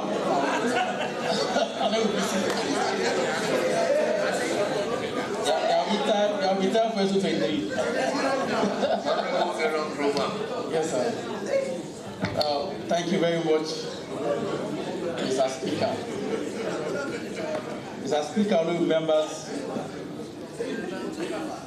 I want to thank the Honourable Minister of Finance, or the Minister of Finance, for complying with the dictates of SO 691 and the PFM Act of 2016, Section 42(1) and 2, to make sure that he brings a supplementary budget for the attention of Parliament. And I'm sure that is what this House, especially the Public Accounts Committee, has been craving for, because we believe that our goals, or one of our goals here as members of Parliament, is to make sure that we give nod to government proposals as and when they due. And if the minister decided to bring a budget to make sure that he doesn't spend outside the budget given to him illegally, if he decides to bring a budget to me, it's something we have to applaud him for. I want to thank you very much. Mr. Speaker, honourable members, I listened to all the variables the minister outlined. He said because inflation is declining, because our macroeconomic variables are favorable, because our exchange rate is stable. As a result of that, we are going to have a supplementary budget. But Mr. Speaker, honourable members, the same statement he delivered also outlined other issues, which for sure germane or gave the real reason why we have a supplementary budget here, Mr. Speaker. Mr. Speaker, if you say your economy is doing better, the things we expect for an economy that is doing better are very much clear. We don't expect a reduction in spending when the economy is doing better. No. We don't expect a stagnation in wages and salaries when the economy is doing better. Mr. Speaker, the records are clear here. When you go to page 25 of the statement being delivered by the minister, page 5, paragraph 25, it reads that, Mr. Speaker, honourable members, taking into consideration the projected shortfall in domestic revenue and the need to keep the budget deficit within the original target, total expenditure and net lending is reversed downward. Mr. Speaker, it also goes further to say the reduction in total expenditure reflects mainly the cuts in domestic capital expenditure and also this in recurrent expenditure. Mr. Speaker, honourable members, when I take this in tandem with what Wikipedia said about, in an effort to make sure that it reduces the fiscal deficit, Mr. Speaker, there is no other word that best suits that situation rather than describing it as an austerity. And so therefore, Mr. Speaker, this budget is an austerity budget. And it is evident in the allocations. It is evident in the allocation, Mr. Speaker. Mr. Speaker, if you go to how much is being allocated for MBSS, what was projected in MBSS, what was projected in 2009 in the original budget was 1.15 billion, Mr. Speaker. This estimate is proposing for a sharp reduction from that initial allocation, so just 600. It's not functioning because as we speak, no allocation has been given to them. How can you tell that the economy is performing? How can you tell that the economy is performing? Mr. Speaker, there is a local balance statement. Mr. Speaker, there is a local balance statement which says,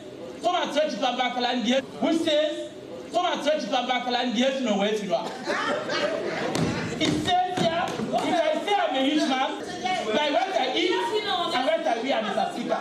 If I don't eat well and I don't dress well, Mr. Speaker, how can you tell me that you're a rich man and you don't invest? They don't teach. They earlier adduced that because we have a stable exchange rate, we have a declining, we have a stable exchange rate, we have a declining inflation, we have this. If that's the case, Mr. Speaker, why can't we increase the wages and salaries of workers in this country? The police, the security force, our teachers. The reality is, Mr. Speaker, our wages and salaries have decreased hugely, Mr. Speaker. For instance, a teacher of grade 8 who used to receive in 2017 an amount of 1,400,000 a BSc graduate who was grade 8, which was, if you convert that to dollar, in other words, he was receiving around $195 to be equivalent. Today, with all the increases, Mr. Speaker, that same teacher, even though in nominal value, his salary has increased from 1,457 to 1,825, Mr. Speaker, 827. Mr. Speaker, when you convert that to dollar term, you can see the sharp reduction. Instead of receiving $195 in 2017, that worker is only receiving $7 now. A sharp reduction. Over 100% decline or depletion in the value of our wages and salaries. If your economy is doing well, salaries, wages and salaries of our workers. That is the reality. Of course, we are not having this figure, Mr. Speaker. we want to get those conversion properly. Because it's within it. And when it's because we know the situation at that moment and the rate at that time need to give us. So the minister can be in a better position to reply to your question. So we're asking you, please go over calculations and give us a very good at that time so we can understand what you're saying. Mr. Speaker, thank you very much, Mr. Leader. In 2018, Mr. Speaker, we all know the exchange rate was 7.5. If you divide 1,467,000 by 7.5, you get $195, Mr. Speaker. So then, if you divide 1,827,000 by 23.7, you get $77, Mr. Speaker. Mr. Speaker, what I'm saying is, if you are having a favorable economy, it must be seen in the life of your people. We are seeing that our salary, inflation is declining. But the fact of the matter, the only commodities we can easily trace is rice and probably fear. But all other commodities remain constant. And even rice, it doesn't reflect on the life of ordinary people. So then a cup of rice is still sold at 5,000 euros. Even though a bag of rice is supposed to have reduced, it is still sold at 5,000 euros. And Mr. Speaker, remember, in Ghana, when the new government came, it made the exchange rate at around 17 Ghana cedis to $1. That exchange rate has reduced from 17 Ghana cedis to today around 10. That is growth. That is growth. Mr. Speaker, if you inherit an exchange rate of 7.5, today you are taking it to 23 something. To us, Mr. Speaker, it is not growth, Mr. Speaker. It is not growth. Bring back the exchange rate to where it was, then we can know that you are doing better. You cannot tell me that the price of rice has reduced when you make it at 200,000 euros, it is now sold at 600 or 700. Take back our rice to the 200,000, then we know you are doing better. Mr. Speaker, members, there are also some, because our nationalization of the state is mostly prudent, Mr. Speaker. It's good. And that was what we did. Like I said, if they have another decision of austerity, let them send it for the attention of the House. But I read what how Wikipedia defines austerity, and how the minister frames the reason why he is here. It just fits into why we are here, that he is here because he wants to make sure that he keeps the budget deficit, and so therefore he's going to cut expenditure. And that is the definition of austerity. But Mr. Speaker, in doing that, Mr. Speaker, there are critical units that you don't understand, you don't underfund. Like agriculture. Agriculture has the tendency to stimulate growth in other sectors. When you starve agriculture, you starve education. When you starve agriculture, you starve health. When you starve agriculture, you starve almost, you disrupt even the economy. Because from the readings of the minister, he said, most of our exports are coming from agriculture. So why would we give more money to agriculture? Mr. Speaker, let me shock you, Mr. Speaker. As per this budget estimate, what was budgeted for the 5th trillion under the development budget from 747 million, which was budgeted as under the original budget, it was reduced from 747 million 233,000 to just 91,282,500, Mr. Speaker. How do you expect agriculture to grow? And farmers, it is evident our some ecological zones are not functioning properly. Mr. Speaker, members, like I said, Mr. Speaker, what is also disturbing when you go to the same estimate on the youth empowerment, Mr. Speaker. Mr. Speaker, what was budgeted in the original budget was 19,600,000 euros. That amount was reduced to just 654,300. And the minister is not even asking for any donor supplement. In other words, the youth are not important. He doesn't intend to even spend a cent. You can, Mr. Speaker, you can look at the budget.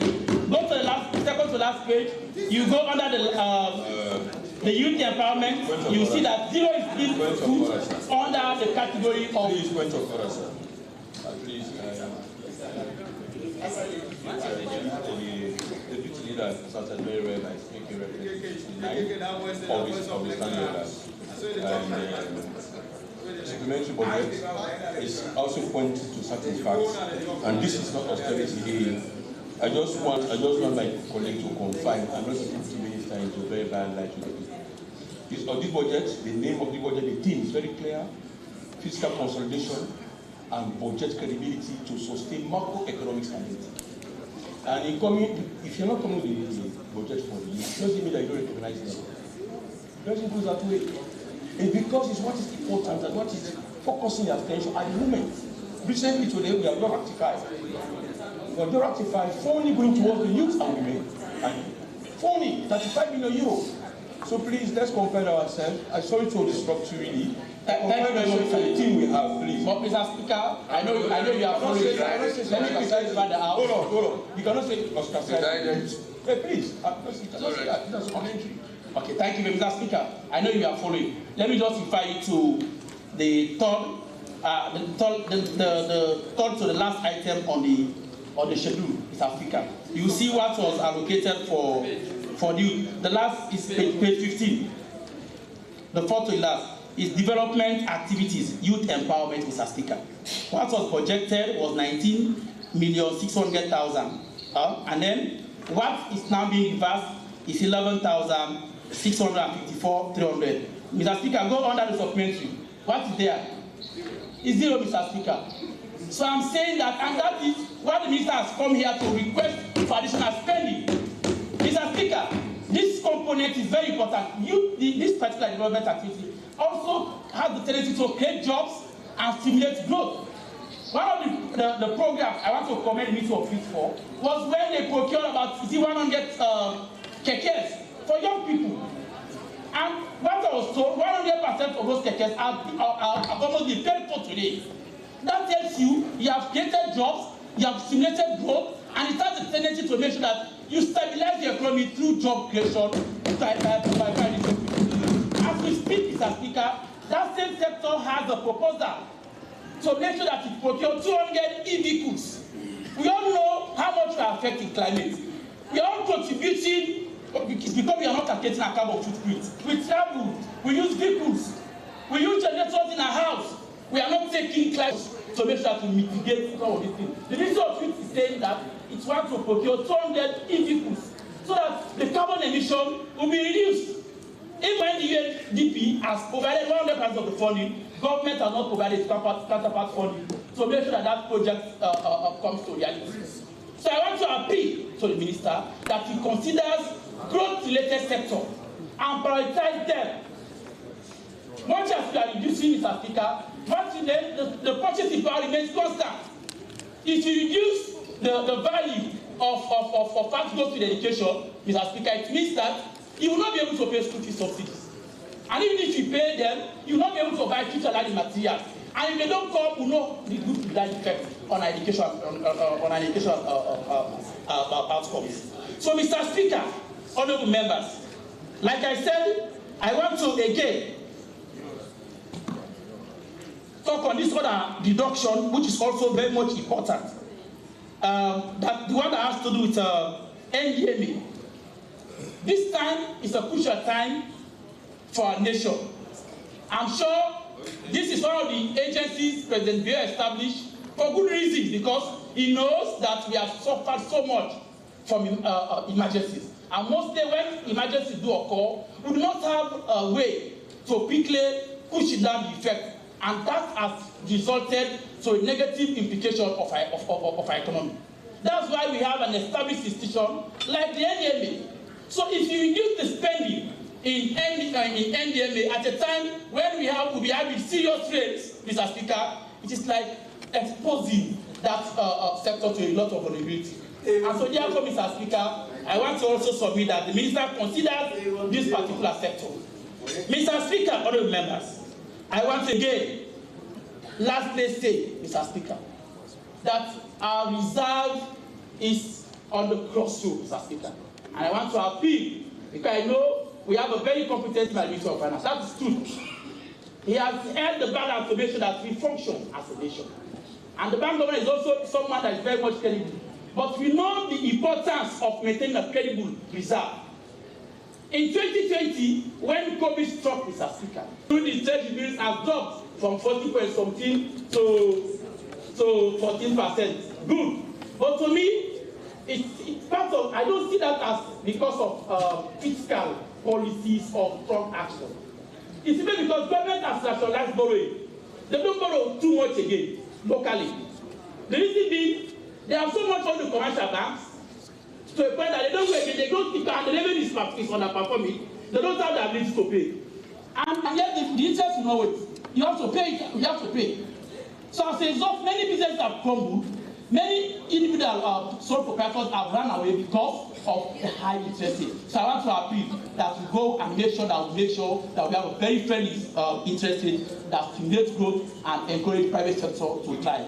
On that note, Mr. Speaker, again said we have a role pursuant to section 48 of the PFM Act, and that's where my people go. They don't go to big hospitals. So if you don't give them funding, Mr. Speaker, you are declining the health situation in that particular district. And that's what's happening in almost all other sectors. So I want to appeal that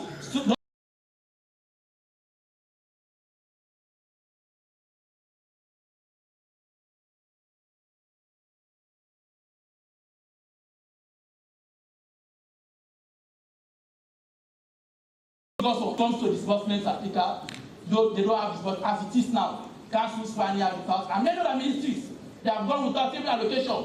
But what is shocking South Africa, last thing South Africa is the one on the office of Chief Minister.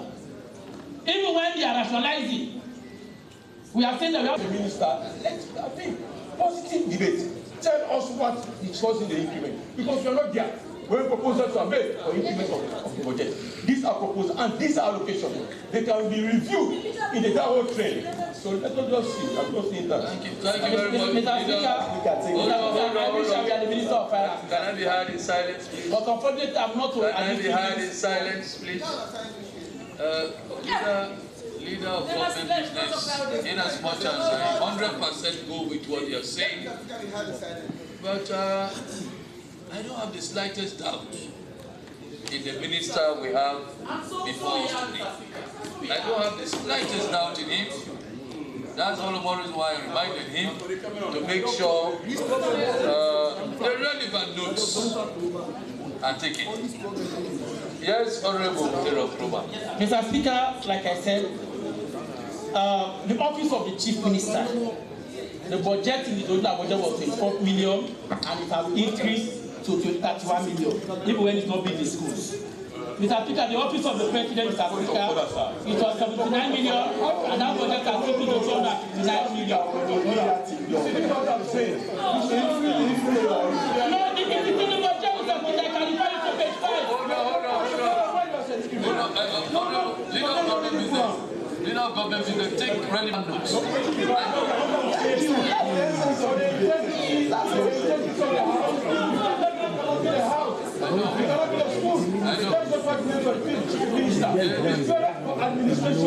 Social media now, we have analysts.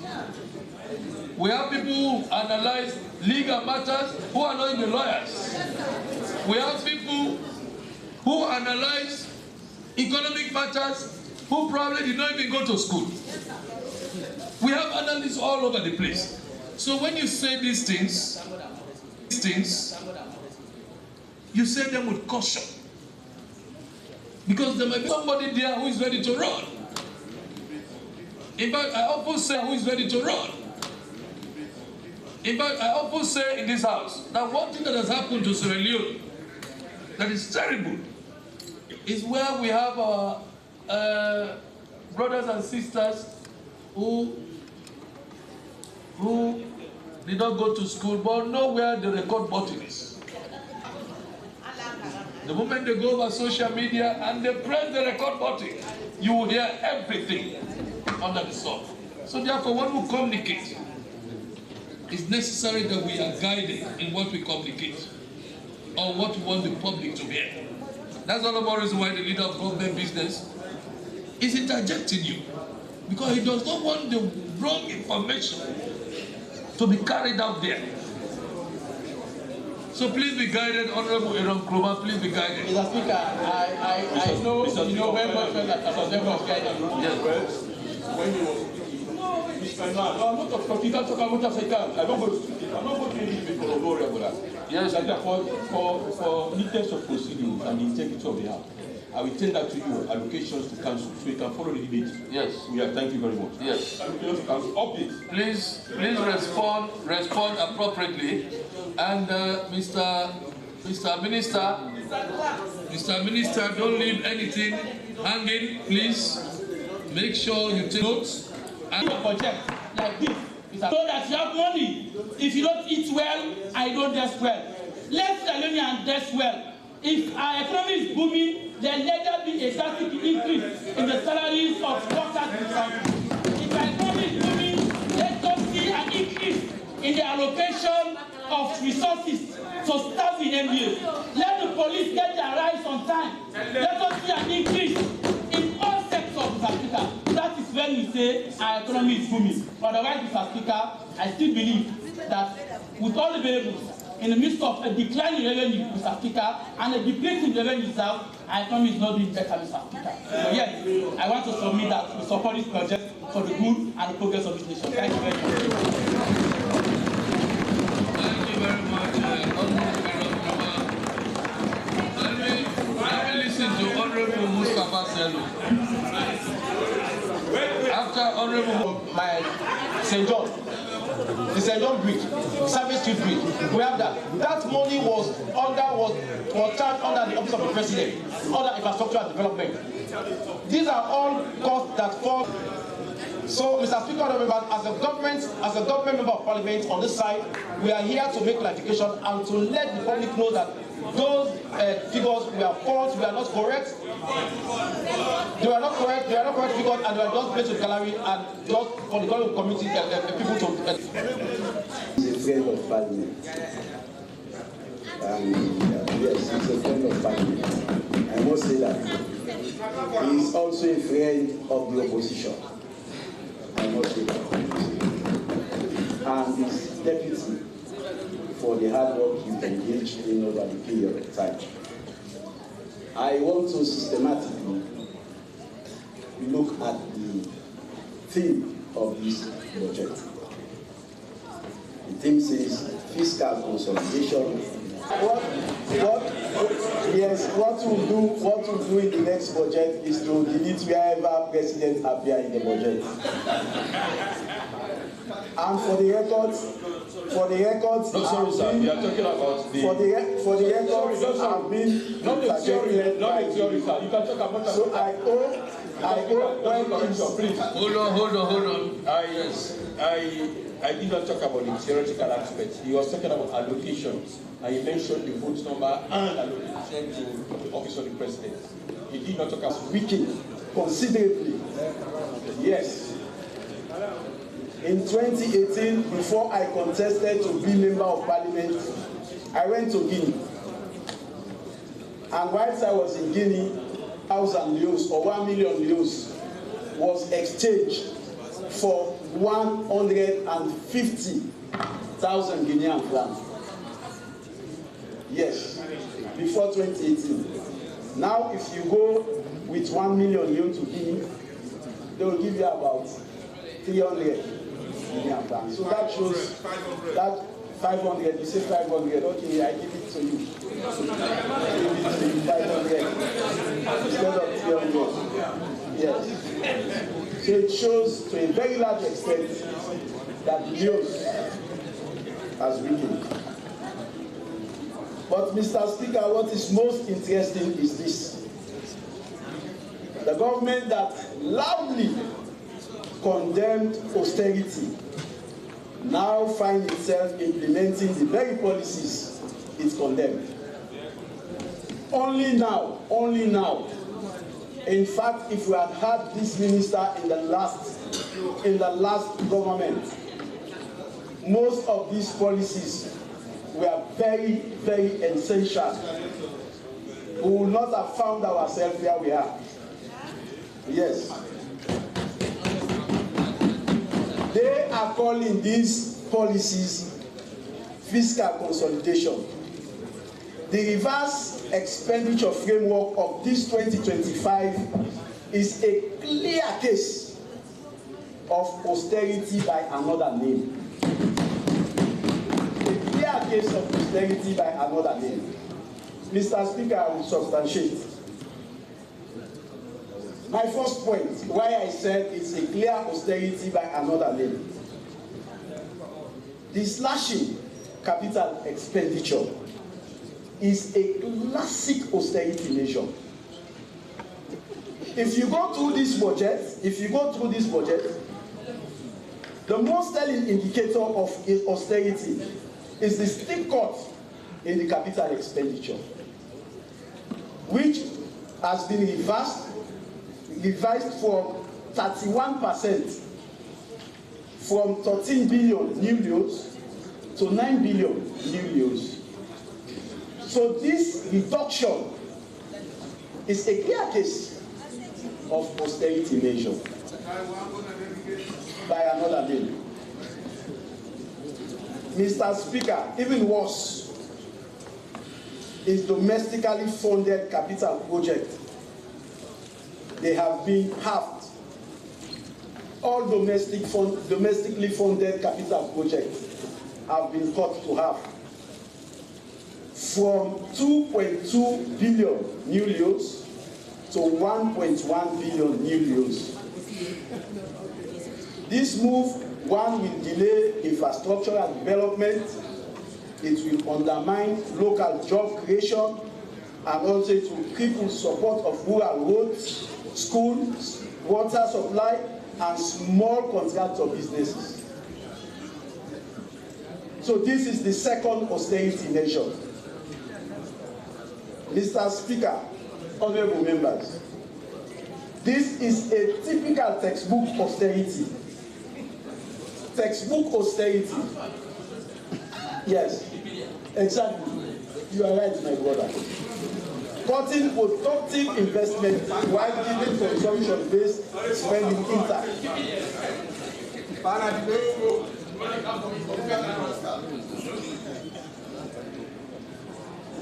My question to the minister: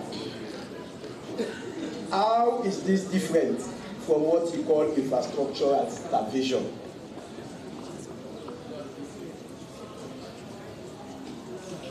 Mr. Speaker, another point to indicate to you and clearly show that these are austerity measures. It is prioritizing interest payment over development. Let us go to the interest payment of new leos to 8 billion new leos. This figure will dwarf project investment. Mr. Speaker, in effect, this government is borrowing expensively and using the proceeds to pay debt. Not to fund growth, but to pay debt. Because if you increase your interest rate from 600 million new leos to 8 billion new leos, it's alarming, sir.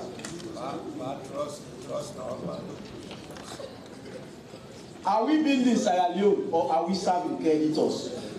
We are working for creditors, according to what is in this budget. Since 1961. This budget has also increased in subsidies.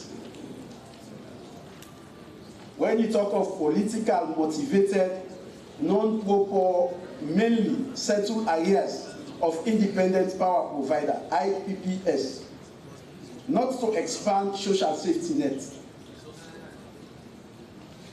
These are all liabilities, not targeted public debt and alleviation. They are all liabilities to the nation. Honorable members, while spending on goods and services, so this budget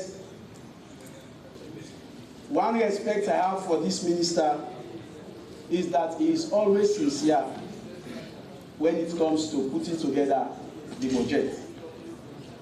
Gross foreign reserve of Bank of Sierra Leone declined to the equivalent of 1.8 months of import cover at the end of January 2025 in January 2024 as foreign currency outflows exceed the inflow.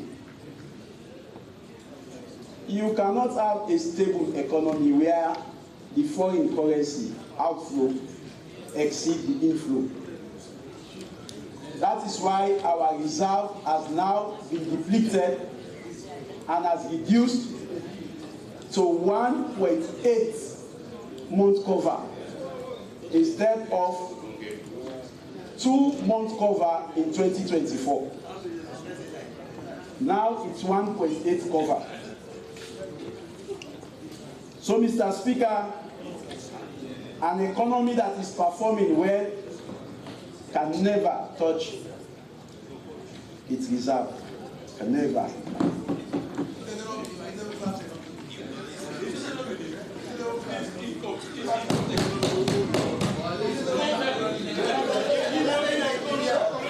Mr. Speaker, honorable members, the reverse revenue projections, when you go to paragraph 23, it says, let me just read it. Mr. Speaker, honorable members, as reported earlier in his statement, the domestic revenue collection for the first half of 2025 was lower than projected. The current trend, domestic revenue, is projected to recover a shortfall of close to 1 billion for the year as a whole. Accordingly, total domestic revenue is now projected at 17.9 billion new euros, which is 9.3% of GDP, compared to the original projection of 18.9, which is 9.8% of the GDP. The shortfall is largely attributed to weak performance of goods and services tax due to the widespread evasion and avoidance of GST. And when you compare this with what is in the audit report, you will note that key offices of government are evading paying GST, including the office of the chief minister, which is in the audit report. The withholding tax. Yes. Yes. Whether it's there, I'll quote for him from the audit report. I'll quote for him from the audit report. Mr. Speaker, honorable members, I now come to some of the measures government is taking. When you go to the debt, addressing the debt challenges, I think in page 6 or so, addressing the debt challenges, you will notice that one, there is a weak mobilization of revenue, very weak. And it undermines even the plans that are on this very budget. It undermines the plan. Government claims that they will reduce the weekly borrowing requirement. That is what is stated here. And they will introduce robust revenue mobilization. Do we have an evidence of this robustness in the revenue mobilization? Without expanding the tax base, Mr. Speaker, improving compliance and also cutting down the leakages, these promises will always remain illusion. There will be an illusion. So to us, we have seen some of these promises as very unrealistic from this budget. Very, very unrealistic. Very, very unrealistic. And Mr. Speaker, also from this budget, the minister claimed that long-term treasury bond will be shifted and that will not solve the problem. Issuing a long-term treasury bond does not reduce the debt. It merely kicks down the can down the road. It does not. It does not. And what is most critical when you look at the measure stated here, I am quoting all the measures that are stated here.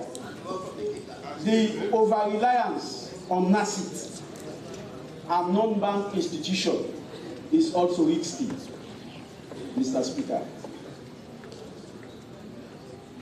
Pushing NACIT and other institutions, especially institutional investors, to buy more government securities may threaten pensioners, even after paying, which were all austerity measures. Some were prevented from even travel on business class. They had to use economy because of austerity measures. Workshops were not held on places where they would pay for, they would look for government facilities. These were all austerity measures, aiming at redirecting this money in that 1.8 months. We are here to promote government where necessary, but we are here to criticize government constructively where also necessary. Austerity, no backlog. No what? That's my leader, that's my leader. Don't forget that you are large enough.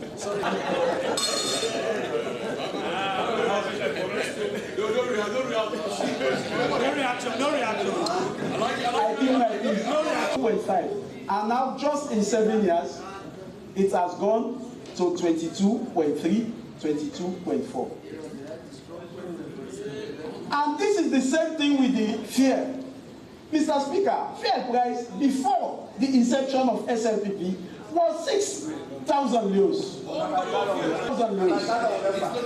And even when it was 6,000 euros, people had to protest in black against the 6,000 euros. Just in 7 years. Just in 7 years. It is now 24, 25. And what is most insulting to Sierra Leoneans, they still want us to clap for them for taking it from 6,000 to 24. They still want us to clap for them.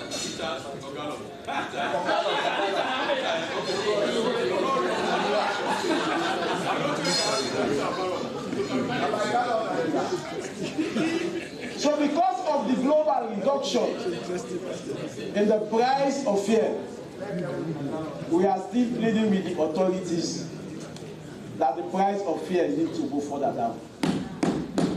Needs to go further down. Because, yes, because it should still go down. So we want to advise this government. Let me now refer you back to your predecessor, Mr. Gigi Saka. When we took over governance, he brought in supplementary budgets. He did not bring any new budget because government is a continuation. First page, he said, we are not resorting to bank borrowing. We are not resorting to bank borrowing, creating the financial difficulties within the administration. We are bringing in fiscal discipline, which we can maintain and consolidate our gains that we are going to make. So we open the single treasury account so that we can service our agenda, our priorities areas that has to do with education, agriculture, etc., etc. That's what exactly he put to us. Now coming down the line, and we said in the fiscal statement you brought to lay in this house, we projected also in reducing the inflation rate after Corona, after Ebola. We have a series of shocks within the system. So we said we want to reduce the inflation to a single digit. But we said we cannot do it now. And you lay down the principles of how do we achieve in terms of reversing the inflation rate. It's not thing that you can today say it and it happens. It has to do with policies and fiscal disciplines all over. So you and your team, I want to say thank you very much and salute you. You came with your project in 2023. I'm happy to say you are a very honest minister. Indeed, you are a honest minister. We talk about which you have stated, I will come to that. I've just made so people can understand. You made it very clear. You talk about why do we need to mobilize domestic revenue so we can be able to support our own budget vis-a-vis that the GDP. You also state that we need to do certain plans in terms of resource mobilization. And in fact, what you refer to, we mentioned which you have started, you talk about the blue economy. In fact, your last budget focused on blue economy. I don't understand why you talk about blue economy, so we all know about that. You took your time to explain to us. So if we look at the blue economy, which we are not paying more attention to, we can succeed in doing it. And based on what you brought before us, we will see what is happening in that direction. Now let's come to what you talked to us about, under the macroeconomic and budgetary performance this year, and considering the one in budgetary. Mr. Speaker, honorable members, before I start to take reference to the decline in inflation, you know, he mentioned something I want to clarify. He said we have the debt rate, the debt rate at debt service, and we are incurring more debt than ever before. The budget you have read, Mr. Swan and X1, Bureau figure 3. You look about overall deficit on cash basis. If you go on the financial year FY20, are you with me, sir? If you go on that is the particulars of the bringing exactly what we have in the table, the schedule. Overall deficit in bracket cash, including grants. When you was talking about grants alone, what you are doing now, Mr. Minister, you know what you are doing? You are doing what you call concessional loans and grants. You are negotiating on behalf of this country. You know what you are doing? You are doing commercial loans. They are not discussing it. No concessions are given. They will just sign because all the idea is to come and eat the money. All the idea to grants, what you are paid to loans, they cannot implement. We ratify in this house over $60 million worth of grants and loans given to agricultural ministry through the Union Trust Bank. We did that on through Union Trust Bank. You know what they did in the administration while I was in the opposition? They took my father's farm, oil plantation. They used it. That was funded by us. I saw it on TV. I challenged them that I will not accept that one. I was in the opposition. You are using us as front. So they are all basis, not just concessional loans, but also discussing loans, commercial loans that can benefit their pockets, not us. My father is a very good person in oil plantation. When I said on the TV, I recommended my dad, don't never do that. Don't use our personal property so our government can come and make block around. So you stop that. So what you have done in this concessional loans agreement, you have negotiated for this to approve, like this man reference, the one we have not ratified. We said oil palm, cassava, and infant foods. But you are not first controller. We told them, today we have encouraged yes, there are challenges. But he's doing the right thing, the Deputy Speaker, the chairman for the Audit Committee. He's doing the right thing. Because that's what you call governance. That's what you call governance. It's not every day you are going to be comforted. It's not about economy.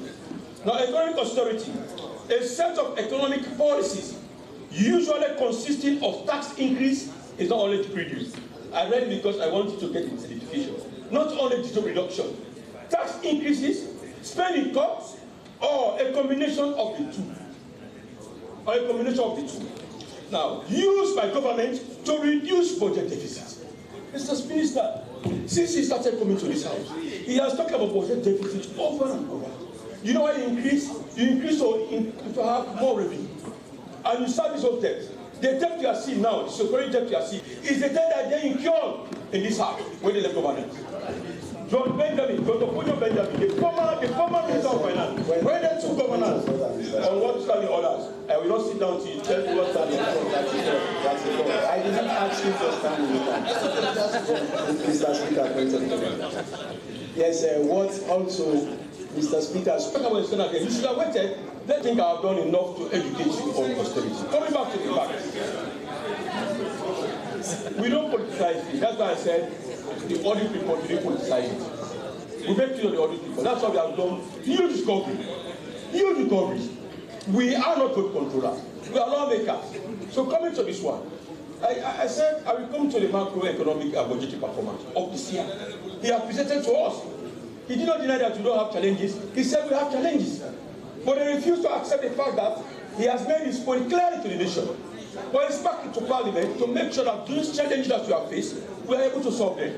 So the thing is very clear. Because he knows what he has achieved. He knows what he has achieved. So when we came in 2018 and read the budget, the next financial year, we said first, let us lay our fiscal statement document. We laid it in Parliament. So then let them go back and read where we are seeing downward projection in inflation. It's clearly stated. In 2023 and 2024, when he brought in the budget, he said, we cannot get down to, as I said earlier on, we cannot get down this budget, the inflation rate to sink it because of the Russia-Ukraine war. And we are laughing. He referred to the remote. These are not things that are different in projects. They are not. So I make sure that when I go back and check the fiscal statement, is there. They brought all the land. So since he started bringing a document to us that has to do with the economy, he has stated very clearly what we can achieve. I spoke this morning about 7.5%. Today, as you are speaking, it's now 7.1%. And what I did, I consulted a bank governor. I said, are you sure? He said, yes. SO2, so don't go back. You don't want to talk about it? Are they fixing it? My colleague on the other side, he should be sincere to us. He's in the ECOWAS parliament. Our ECOWAS colleagues, the policies, the grade they are giving us, they are just from a meeting from the ECOWAS region. Sierra Leone stands very tall in terms of economic policies and what we are doing. Oh yes, we are back. He knows. He knows anywhere. I read the document. He knows. We cannot be ashamed to say the truth. When our economy gets better, it's for all of us. SO2, if we start becoming block and benefit. No. No. We are talking about wages, Mr. Speaker. Yeah, he spoke of ECOWAS Parliament and he said that. Yeah, ECOWAS Parliament. I said, really, economic policies coming from ECOWAS. Yes. There are good policies coming. The minister can allude to that one. Yes. Don't worry about that one. No, let me just make verification, sir. Please, sir. I thought you better allow. Yes. I feel uneasy when I interject my comrade, a senior comrade of your Radicals Club. You are the matter. Again, I will be pleased if the leader of government business would make specific reference to the document he is referring to. As an ardent member of the ECOWAS Parliament, I have not yet privy to the document the leader is making reference to. But according to him, Emerson is going to show him the document. No document exists. I have not seen it yet. I have not seen it. So I don't want a picture to be painted as if I am part of, I've seen the document, I've read the document, I'm pretending not to have read the document. So, Mr. Emerson, the right honorable Emerson. The leader, you are allowing me, man. Definitely, that's true. Please make sure that you call the page of the document. Mr. Speaker, maybe let me just refer to SO 35 and 5. It is clear, it is very clear, my colleague here and my very self can attest. We have the privilege of listening to country reports every year, at least twice. And it can affirm and clear to this public that whenever we listen to country reports, when we talk of standard of living, there is no ECOWAS country, as I speak, where one can use $100 to get 3 bags of rice. No way. But it happens in Sierra Leone. You cannot deny that. Yes, again, Mr. Speaker. Your point of order, please. No, Mr. Leader, let me just. No, he spoke of country reports. I am in the well of ECOWAS Parliament when country reports are read. I want to make this essentially clear, Mr. Speaker. I have all the country reports in my possession. And of course, reading is what I do in my leisure. There is no country in which their country report states that $100 can buy 3 bags of rice. I want the member of to prove me that. There is no country report that has that. So what is just is not from any country report in the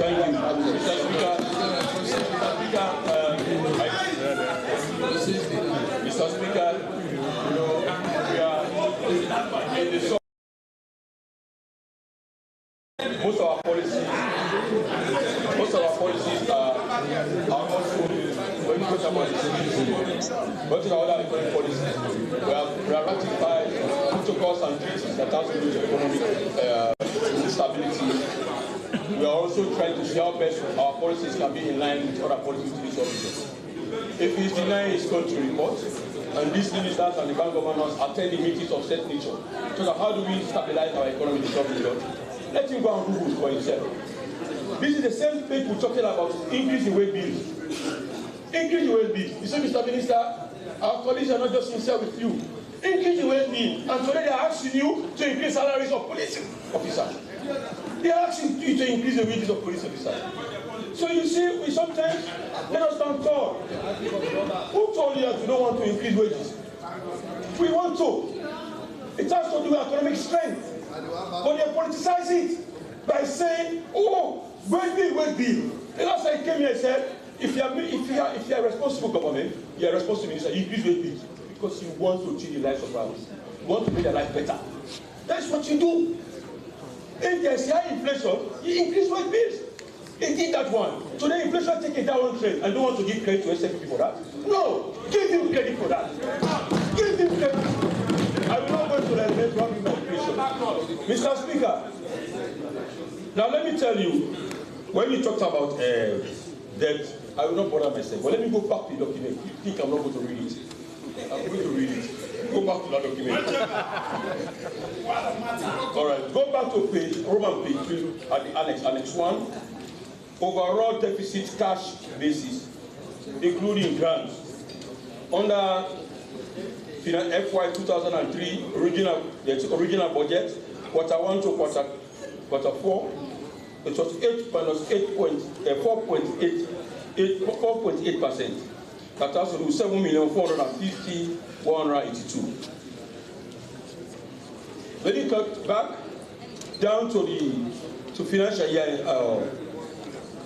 Back right down in financial year of 2025, you see minus 3.8%.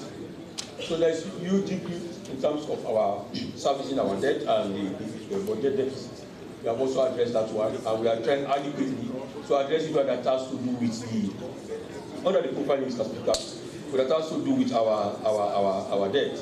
And in fact, in the issue of deficit, Mr. Speaker, we realize that there are factors that are responsible for that, and the minister has just explained to us why are we facing a lot of deficit? Why is deficit a challenge for us? As I said, under the macroeconomic performance, I will take you down paragraph 14 rather, paragraph 14, and I will also read paragraph 18. He said, reflecting government fiscal consolidation efforts and the decline in inflation, Treasury bills rate on 364 days government securities declined sharply from 4.3% in the second half of 2024 to 14.8% in June 2025. Hold that one constant, all what we are going through, because they are giving us the theory where we are having challenges. As I said, we need to reckon with him with the challenges that they are facing. Paragraph 18, for the edification of my colleagues on the other side. He said, Mr. Speaker, honorable colleagues, honorable members, reflecting the false shot in domestic revenues, total expenditure and net lending was lower than the budgeted amount at 14.6 billion, that is 7.5% of GDP. For the first half of 2024-2025, both recurrent and capital expenditure were less than their respective budgeted amount. So he's saying, I mean, as I said, time in, time out, you have explained to us what are our challenges. In as much as there is budget deficit, but what are you doing to make sure that you cut down the deficit? There are challenges, shortfall in revenue collection. He has stated that one. We are not dealing with the fact that there are no games played. In fact, in one of our finance act we passed in this house, we even urge the minister to talk about digitalization. Mr. Minister, I repeat that one in my presentation to you. We have to take certain measures to make sure that we increase on our revenue collection, revenue mobilization. But Mr. Minister, let me take you back. My colleagues are talking about what have we done in terms of collections of our revenue. We talk about the cash register machines, which you explained. Let me just read what you said. Page 6, on our revenue mobilization measures for the second half of 2025. Take note of that. You said roll out electronic cash registers, ECR, to additional 5,000 GST registered taxpayers and intensify monitoring of the use. I have read it because I want my colleagues to take it. We have rolled out those machines. And in fact, all of us, it's not just to come and stand to criticize us. People are refusing to use the machines. Let us be patriotic enough. If you shout economy is not doing good, and you're asking for the increase in wages of teachers and police officers, also you have to do your own duty as a patriotic citizen. We have rolled out machines. What is not happening? When you go and do transactions, financial transactions, people don't ask for their GST receipts, Mr. Speaker. They don't ask for it. They don't ask. And that is the way to monitor, also help the government to collect more revenue. But they can come and criticize without providing solutions. So what we are saying, we are not saying that in collection of these revenue, in terms of revenue mobilization, the cash register machines, we must monitor what is happening. And exactly that is what you have stated. And you said, in line with that one, the use of the machine is very important. And that's what we need to do. Mr. Speaker, honorable members, we came down to revenue mobilization, and you said we even involved the ministers in terms of how we look at the management of our resources in the second half of the year. What they have not told the public, is that you have given figures. These are allocated figures you are giving us. And the figures you are giving us, these are allocated figures. The actual figure that you talk about is the figure that we give the ministries. These are projections based, depending on day-to-day activities that you get. We are doing a cash flow budget. Cash flow. So my colleague was talking about why are we doing more exports? The foreign exchange going out more. We are not highly industrialized countries. We are not. We want what to do, we import. So when you import, you don't import in local currency. You import in foreign currency. That's why you see the high flow, cash flow of the foreign currency based on import. So we are importing more. So what you have done this morning, is to see how best we can reduce our import on agricultural productivity. Check that agreement. The agreement is pointing to the fact that 35 million euros, we are reducing on the importation of these agricultural products, materials. So if we develop our own industries, our own production, it will be better for us more. So we have, as I said, is always in line what you have brought to us in what your economic policy is talking about.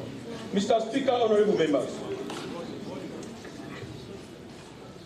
let's go back to, he mentioned about under the budgetary performance. The reason why I'm going back and forth is for us to understand that you are not taking the fact away. But the fact that you have done so well, and that is why we are giving the name the team fiscal consolidation. Budgetary performance, paragraph 15, we don't speak for the gallery, we speak to the facts so people understand. So when we go to the public, it's not like a radio discussion.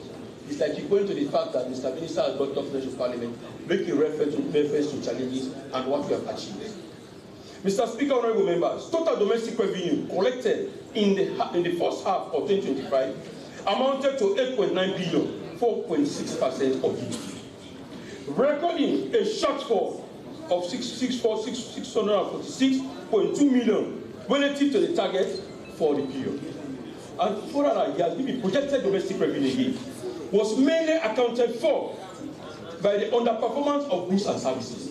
Mr. Minister, what I have done is to just point to the fact that if you want to have a huge increment in domestic revenue, most of these things that we have talked about, you're talking about domestic mobilization, talking about the cash register machines, talking about the machines that you have rolled out.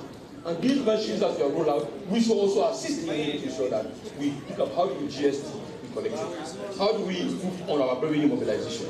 It's not a political statement. These are facts. All over the world, people don't want to pay tax. That's why we say you take certain areas, for example, the custom area, which we normally refer to the water key. We have made that point here on several occasions. We can automate the system. Automation is the best way we can go.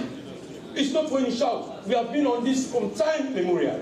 We have talked about this cash flow. Too much of cash flow is giving us problems. So reduce the cash flow and we see what we can do. And let me tell you this. In the cash transfer in terms of the digital system, you reduce the level of people with a lot of cash and cost reduction. And also, urging your target. If you have automated system, Mr. Minister, you don't need to set your target. You pay from cash.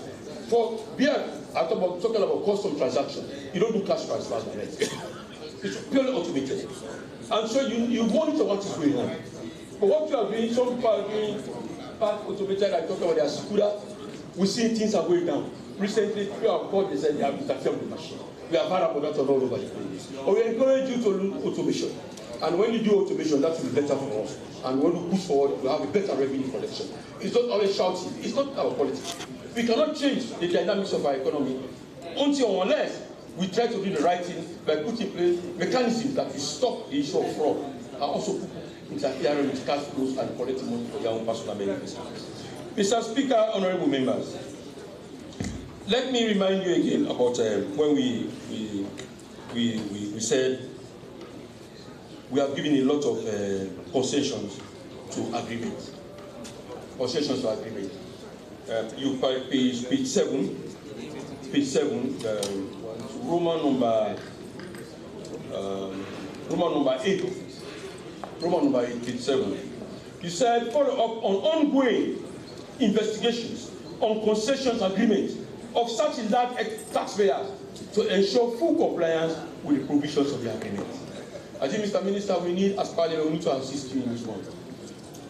The last time I said we are giving too much of concession, tax concession. And are we really following? In section 110 of our Constitution, we are very clear that we have the right, the sole right to make sure that we give concessions. So even the fiscal regime, in terms of those agreements, the GST are not giving free flow. They are limited at a particular point in time when the GSTs are given. You monitor if actually compliance. These are our own as a way to incentive for the investors to come in. But what is happening really? It's like it's continuing for the lifetime of the agreement. No, sometimes GST are given for limited period, sometimes for 2 years, and the agreement lasts for 10 years. Sometimes the agreements last for 20 years, as the case may be. Especially when our foreign government, they can give GST for adults. They gave on waivers of tax, waiving tax all over GST. So, Mr. Minister, push it to us. We really need to go back and look at some of these agreements. And this agreement, when I talk about inflation, I refer to document that they brought to us this very minister, this futuristic minister. Today, inflation is 7.1%. Why can't we praise him? Why do we need to lie? Why do we need to accept the fact? We brought in a formula. Now let me go to the facts and start trying them. Mr. Speaker, honorable members, we talked about when rice was going up. Rice was going up. Today I've seen them clamoring. SO2, petrol price will left under. Mr. Speaker, I was over there. I want people to listen carefully. I was over there. They brought from gallons to liters. I said, why are we changing it? They say it's a standard measurement all over the world. Who told you that? No, it's who told you that. That's what they brought. We said, no, leave it like that. You go to other places. America is gallon. They're using gallonage. They're using gallonage. You challenge that one. Today, they are shouting, where is that? No! They are shouting about it. It's 2 per gallon. We have depoliticized petroleum products in this country.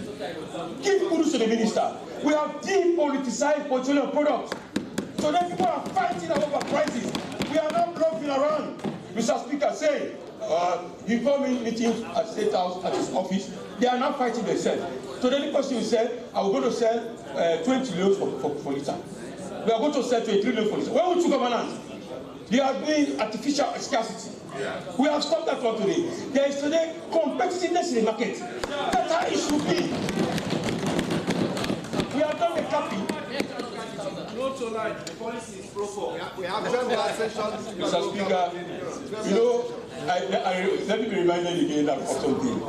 Today, we have gone down drastically. Drastically. So comparing times in the 80s and comparing times now, no.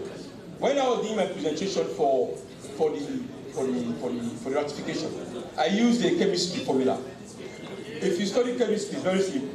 You always expect a positive outcome. If you put hydrogen plus oxygen together, under normal circumstances, you get water. H2O water. Now, Mr. Speaker, you know what we have done? What we are doing? Our policies coming from the good policies that we talked about when we took governance. When circumstances are not normal, when we are not normal, we are not able to achieve the inflation to go down. But because now, under normal temperature and pressure, we are being able to have fiscal stability. Therefore, the bank governor and his team, the minister supervising them, will not have inflation going on based on the fiscal policy we give to Parliament. Now, coming to this one now, we said when you take petroleum products downwards in terms of pricing, downwards. We are talking about the downstream. Downwards in terms of pricing, you expect transportation to go down also. Now today, we have seen transportation has gone down because the petroleum products, they have gone down drastically. So in fact, SO2 could reset for go down now. Could reset for go down. Even in social media. If we use social media to bastardize government, let us use social media to elevate the government. Let's not talk good about them. So the issue of Kukuri SO2 for go down. Transportation has gone down. Petrol price has gone down. Mr. Speaker, when we brought in a formula, and others, when they left the prisons, they said raise the go down 1 million. I was there in the meeting. We brought in the formula, Minister of Trade, Chief Minister. When we brought in the formula today, rice is 650. We are not talking about the low grade rice. We are talking about the upgrade, not low grade, upgrade. Upgrade.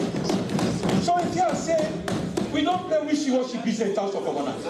We have stayed little in governance than the APC, but we have done better things than APC governance. It's on record. Simple education. Today we are going to talk about education too much. You said we have doing, there is more rise, there is no support to subsidies. You said we cannot achieve in getting the free quality education. We cannot achieve it. They have never supported us. There is no time she can see our colleague on the other side talking good about the free quality education. What they do... The leader is saying that the opposition has never supported government in the free education policy. That sounds as if the opposition in Parliament is undermining government, which is very bad to the hearing of the public. But again, let me use myself as a typical example. As a member of the opposition, because of the free education policy, I have a free school in Ludi where I am paying all the fees for the kids, where I am buying uniform for all of them, including school bags for all of them. I am feeding them periodically. All of this is just to complement the free education. Thank you. I did it, and in my opening, I said that categorically clear, that this is just mimicking of the free education. The school is there. They graduated this past Saturday, and we know that free because of our support. Sometimes when you talk about it's different. You have 100 times, I repeat it 100 times. They have never supported us. I will say it. The reason why I'm saying this When we talk about free, I'm not talking about your agree. Government is paying school fees for your people. We are talking about government effort, not your effort. You said we cannot succeed, and we use domestic revenue to pay for the free and quality education. When we started our administration, we used domestic revenue mobilization. We were able to roll out the free and quality education. Today you see buses all over. The place will take students all over. Mr. Speaker, that's just pointed to the fact that it's a pointer to the fact that they can never support. Whether it's you said they will just close their mouths and you say nothing about it. What you are doing is private. All of us are doing it. I said you have not supported government in this free and quality education. That is what you are doing. It's not a support. It's a way to build a whole political capital. If you want to support government, first you have to make it very clear that government is doing well in the free and quality education. And you don't make your point. Now let's come to the point where you talked about. Said there is no allocation to the local councils. There is no allocation. Mr. Speaker, you see, I like when you are speaking, you point to the facts. When you said there is no allocation, I remember reading the social media, I saw the payment to local council, funds to local council. The funds I have given you for Tonkolili said there is no funds allocated since the start of the year, financial year 2025. I have the facts here reading update payment of the devolved grant to local councils at 2025. I will just say Tonkolili, fire, rural water, agriculture, primary health, secondary health, and primary health. 2,220,765,000. That is to do with the primary health care. For secondary health care, we are giving 814,000. That is the new money. Mr. Speaker, you know, we don't just stand to Mr. Speaker, you know, it's the leader. But I want to rise on also 3213, sir. What I said was in 2025, what was paid was rollover of 2024, was the only one paid in this year. What was allocated for 2025 budgetary year, not a cent allocated to local councils to date. Mr. Speaker, I think you have the document in front of you. I'm not going to open an argument for that. It's clear. You said not a dime has been given to our country. So, why are you so weary?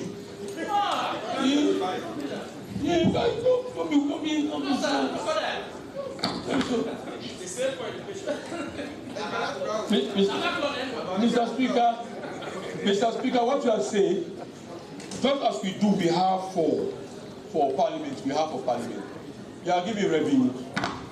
We are giving revenues given to you. You have to be clear in mind. We are all over. When we are talking about austerity, I said even in America, we're talking about it's happening. You see they are putting down on monies given to colleges. It's a form of austerity.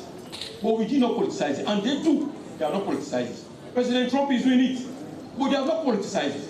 They are talking about policies. So coming back to us, he said we are not giving any money. So why are you not trying to qualify it? So no debate for that. I just put the fact that more needs you are given. We had it all over. Even when he said it, the director of the local councils, they are all here. They are looking at ourselves. I will not give any money to them. So, they are what? I don't know.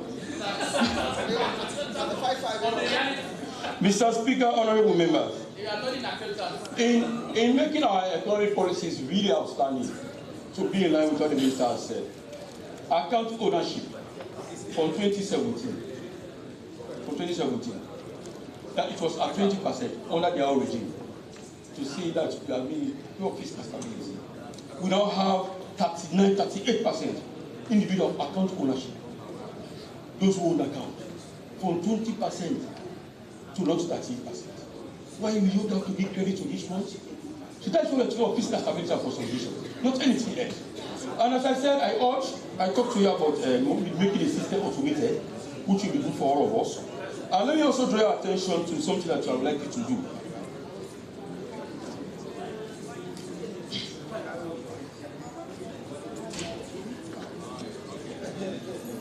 If it's cash transfers, we said in managing our revenues, we urge that the bank reduce our transfers, so that if we really try to push for for a better transfer in terms of digitalization. It will be better for all of us, which I've told you about. So I really want you to explain to us, if you can now, what do we do in maintaining in terms of revenue mobilization?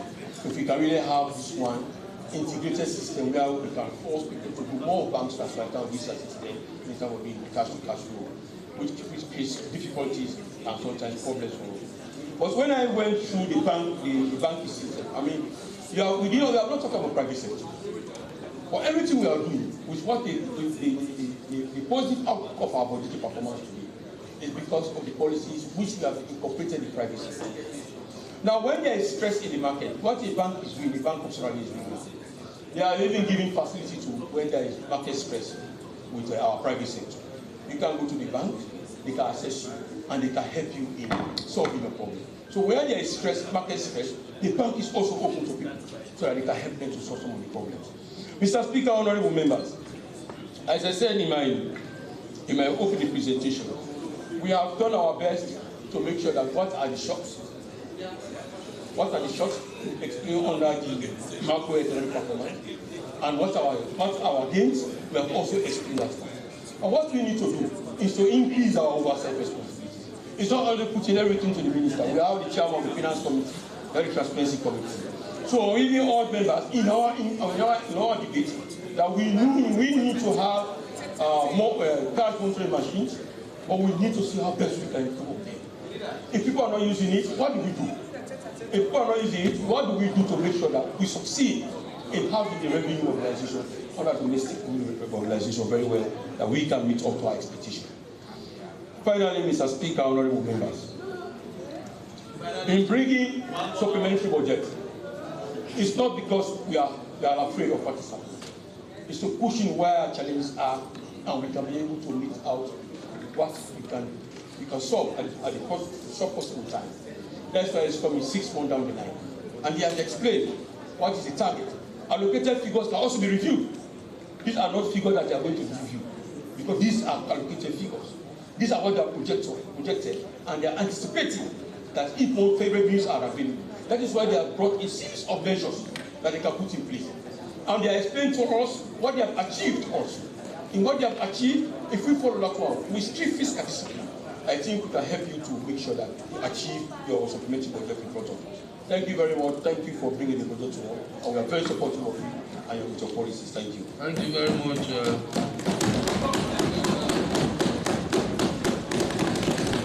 Thank you very much, leader of government business. Yes, Mr. Minister.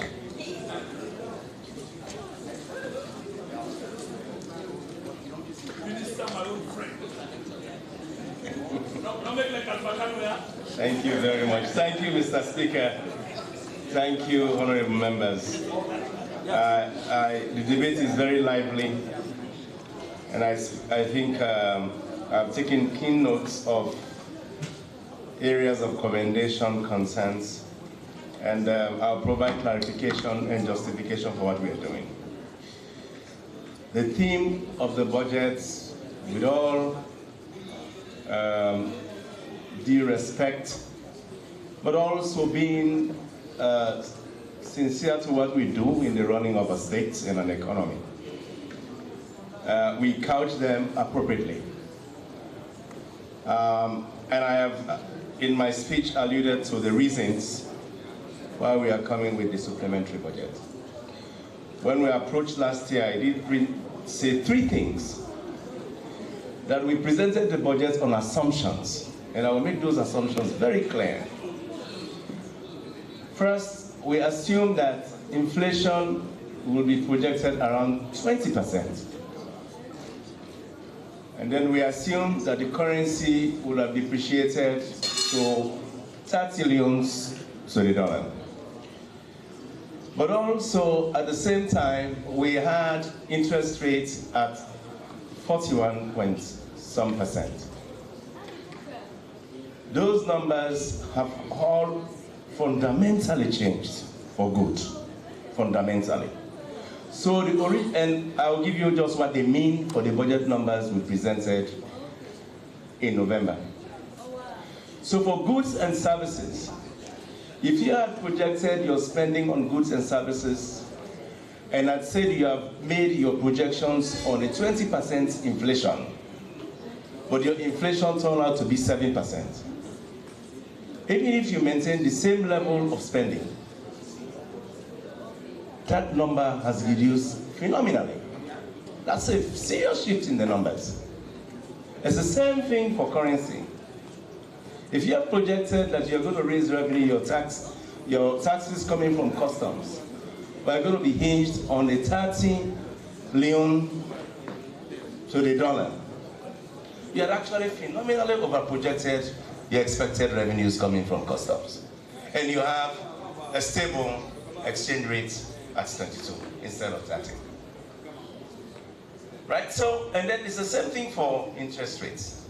Your interest rates were at 40%, 41, and now they are at 15, it's teens. All those numbers in the macro framework, they are fundamentally shifted. And therefore, we started seeing that manifest in the way we collected revenues and in the way we had seen those shortfalls, plus other matters that have to do with administrative compliance and enforcement.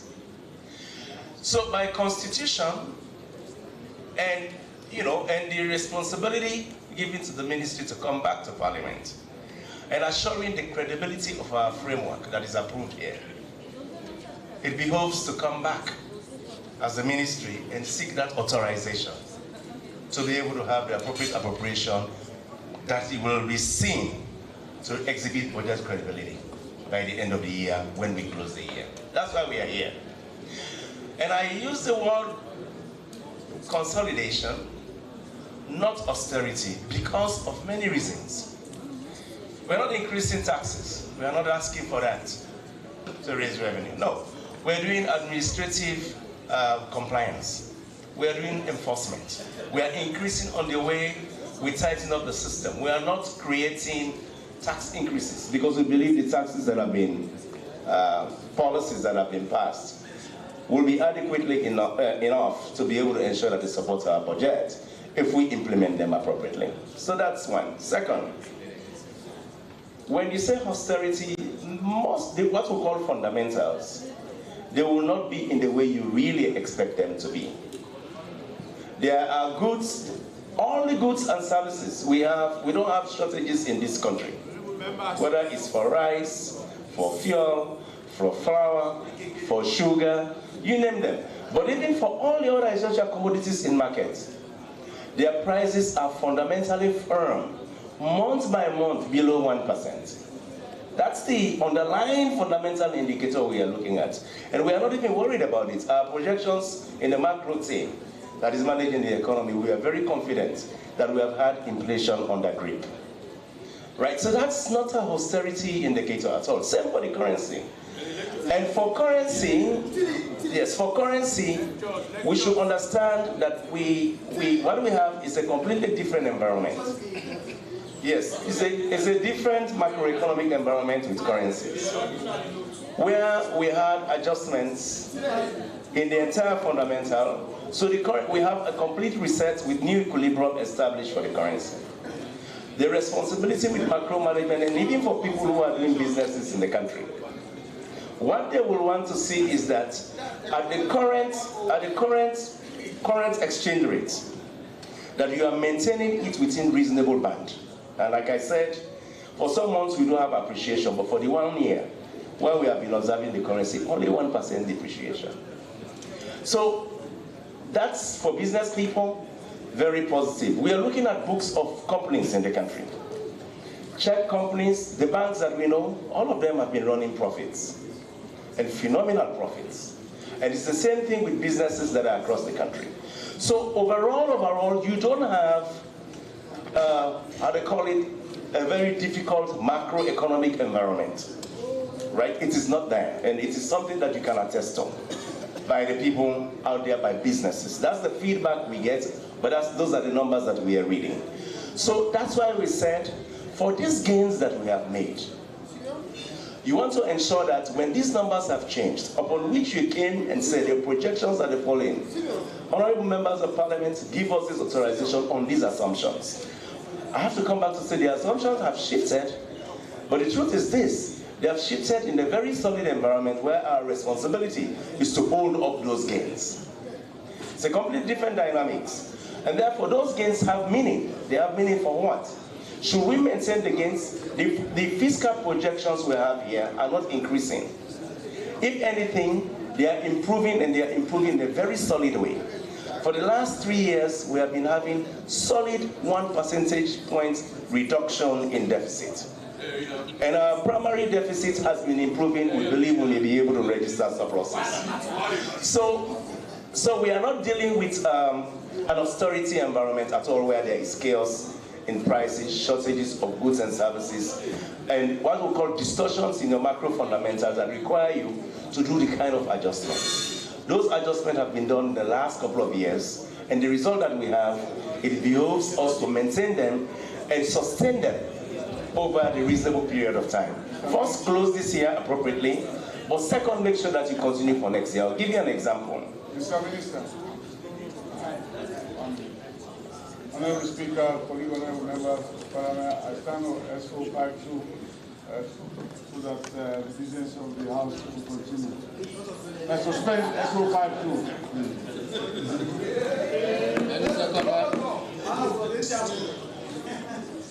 Any seconder? What's wrong with your mic? And so second, Mr. Speaker. All those in favor say aye. Those against say nay. The ayes have it. Proceed, Mr. Minister. Thank you, Mr. Speaker. Thank you, honorable members. So, we say fiscal consolidation because that is what we have exhibited. Budget credibility because we have to come back to Parliament, follow Constitution and law as per changes in the assumption and bring them bare, and say the macro framework have been revised to reflect the current macro fundamentals. But also ensure that you maintain this stability, sustain it for a reason. In the last couple of years, we have had approvals by our international partners, both the IMF, both the World Bank, and the EU, and others, where our projected flows from them in terms of direct contribution to the budget are hinged on us ensuring that we meet the fundamentals that we had agreed on. When these things change, the responsibility of the team is to ensure that you do all of these changes, come back and secure all the authorization for appropriation. So that's the reason why we brought this. Now, when you look at details, because I had a lot of other concerns, on the details of the spending, where there are changes, and in the appropriation projection that we are profiling, there are big highlights. The big highlights are, one, on the revenue side. When the revenue adjusts, the revenue adjustments are for many reasons.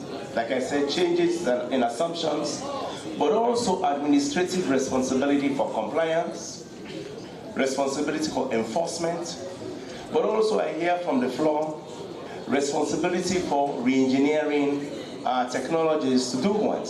Enhance the uptake of revenues from within the system. And I agree with you. We've been doing the same for many of the tax levers, and that's what we will continue. We are doing GST.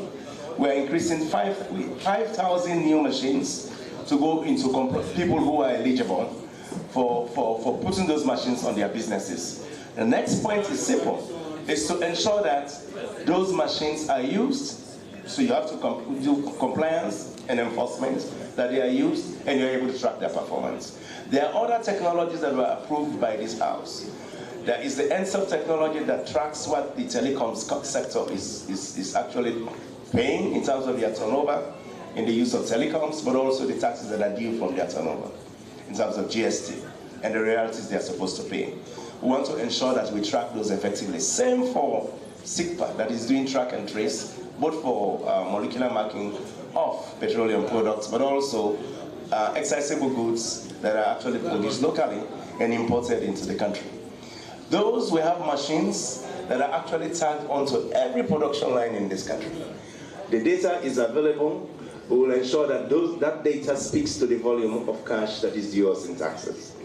I have the same thing with customs, where the Articuda system, I believe, is currently compromised. we're trying to have a hybrid system where we'll bring in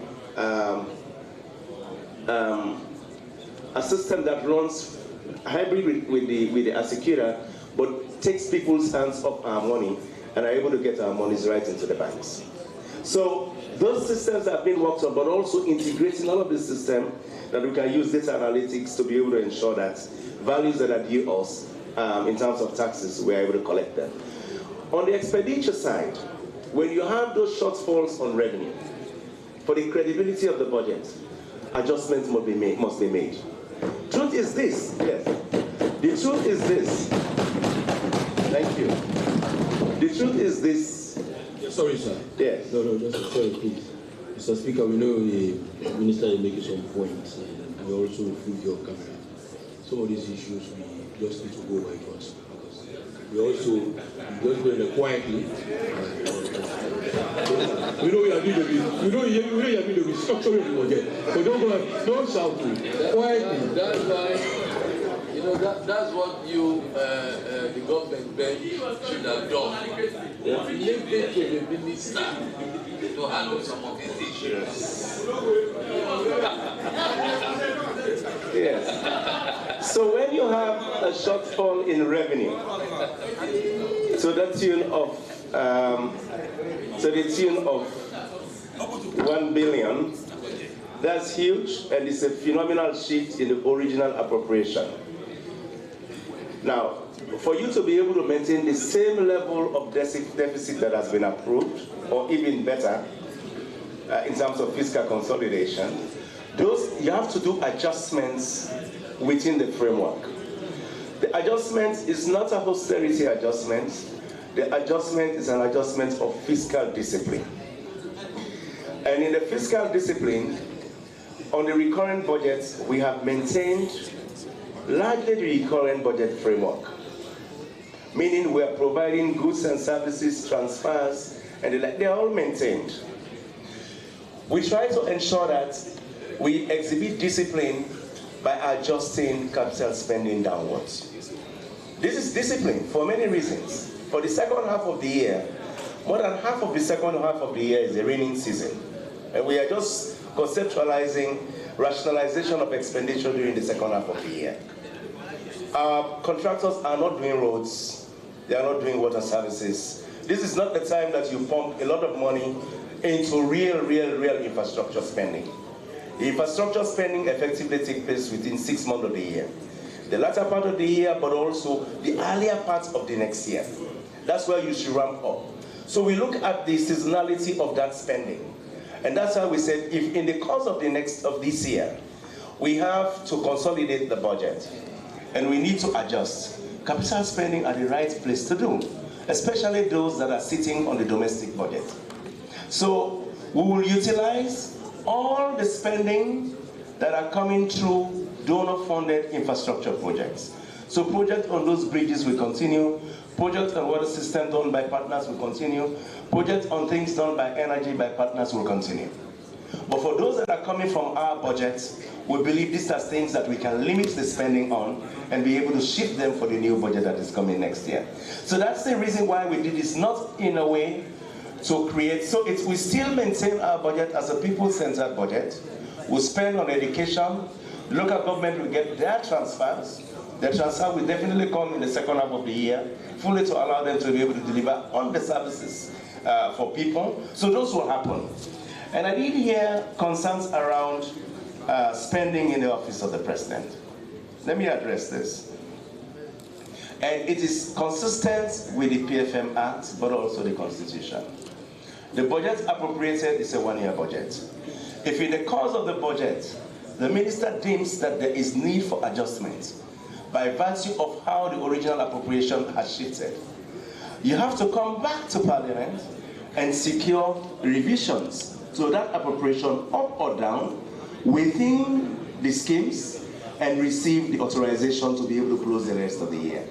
So what I did here is to come back and secure, based on the outcome of the original budget that is presented, to say there are shifts in lines, but the overall framework remains the same, but there are shifts in lines that require for me to secure the appropriate powers and authorization. So that when the budget is executed for the whole year, I have the responsibility to say I have delivered on the budget as approved. But for the office of the president, there are fundamental responsibilities that emerged in the course of the year.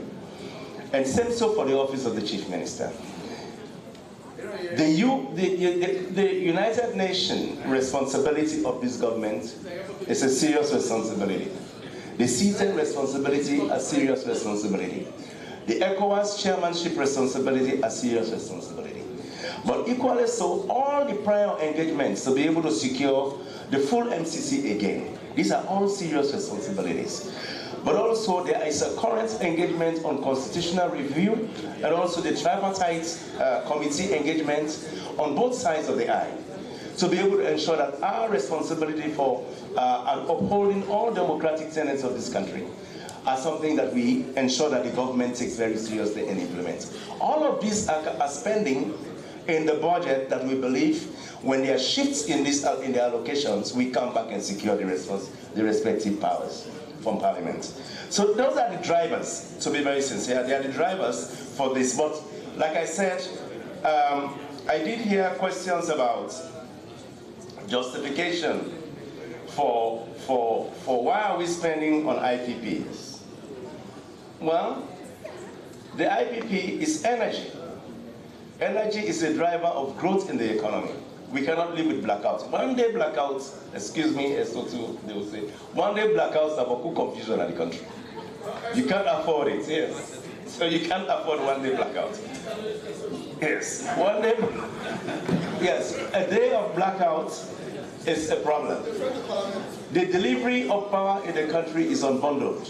It is done by IPPs, it's independent power providers. We have power purchase agreements with them. And for those power purchase agreements, they come with responsibility. EDSA lags behind in the collection of its revenues. EDSA's financial sustainability and reforms have to be enhanced. In the course, we provide subsidy. We need to account for those subsidies in the budget and ensure that those IPP, their responsibilities are honored. That's why we prioritize them, so that you get power, power drives growth. It's the same thing that has to do with I hear you talk about reserves and all the like. Well, we have a responsibility to build reserve. That's why we are very frontal with it. And we are very clear on the reasons why some of the reserve levels have actually dwindled. But we in the economic management team are very much confident that in the course of the year, we will be able to mobilize the needed reserves to be able to meet the minimum threshold of 3 months of import cover. I don't think that's too much of a burden, but it goes beyond just the normal traditional way of mobilizing reserves through disbursement from grants or budget support resources that are coming in, or project grants that are coming into the country, or projects funded by international partners. This country, we have to ensure that our natural resources are effectively harnessed to bring in real revenue to the treasury and into the reserves of the central bank. That's a big job that we are doing, and I think we'll require the support of this House to continue to do that. But reserve mobilization is an effort that we are closely looking at. Reserve build-up is something we are looking at with the central bank on how to ensure that we build reserve at reasonable levels. I did mention debt, because the debt service is one of the binding responsibility in the budget management, and we cannot be quiet about it. But there is an effective debt management strategy that we are putting in place to ensure that the domestic debt is brought at levels that we believe are sustainable. And that's what I alluded to in the report, that one, the structure of our domestic debt is on the short end, where 75% of the debts are one-year maturities. Well, you have to reprofile that, and the reprofiling, I think, is a prudent responsibility to do what? To ensure that you ease the pressure on debt servicing. It may not necessarily immediately bring down the stock, but it eases the pressure on the budget on debt service. So you have to introduce instruments that lengthen that maturity. That means bonds. You have to issue out 2, 3, 5, 10-year bonds, and those ones eases up the pressure on the government. So you make, in that way, you're going to make your debt. debt sustainable. The responsibility is to have a sustainable debt. Debt that you know you'll be able to manage within your budget framework without too much stress. So that's the whole reason. And over time, the stock of the debt itself, we can have a way of managing it once the entire pressure on the debt service has been reduced. So I put there a lot of policies or strategic measures that we are going to undertake. And I think these are prudent actions to take in the immediate term, so that at least we have a very, very solid cushion that can assure us of what we call macro stability and the consolidation of the budget.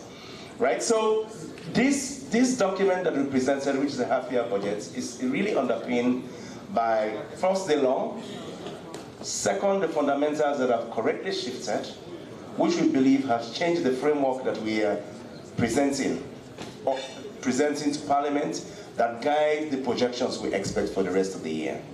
Third, some of the adjustments that you have seen. I heard you talk about adjustments on feed salon and the like. Those adjustments are done prudently for a reason. We're not cutting on the interventions themselves that are very relevant to boost agricultural productivity. No. We are cutting on the areas, and this is in consultation with the ministries, we are cutting on the area where we know right now is not where the needs are. So for extension services, for example, we reduced a little bit much more on there, but we invested in the real areas of building those projects that are in the 6 ecological area. We didn't cut on those. Same, you talk about youth and the like. I mean, we are currently discussing the next budget for next year. This is basically a half-year budget now to run the rest of the year. For the next year budget, all of these adjustments will be taking place for the consultations for the new budget, and the call circular is out. The policies, the program, all those things that they want to embed into next year budget will be considered. But for 2025, the gains that we have made so far, I think these are gains that must be maintained.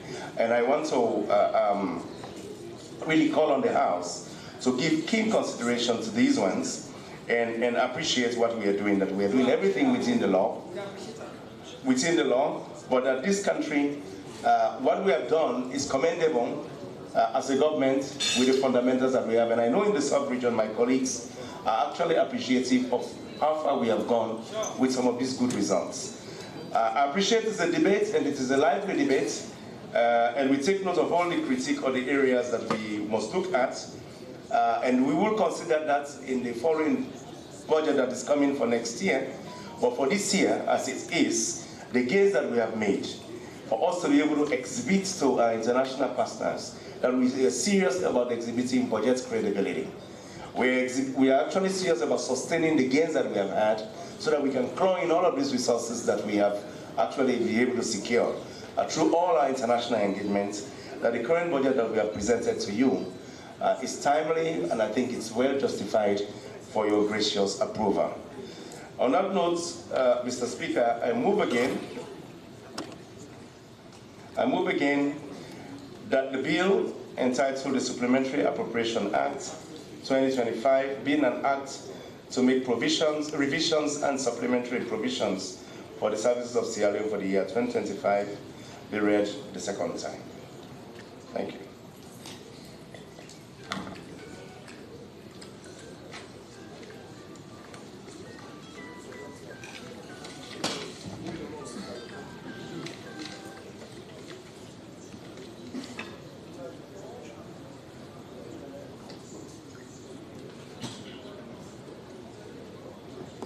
Honorable members, at this stage, I wish to also recognize the presence of Mr. Yankuba Askiabio, Director General of SLPHA.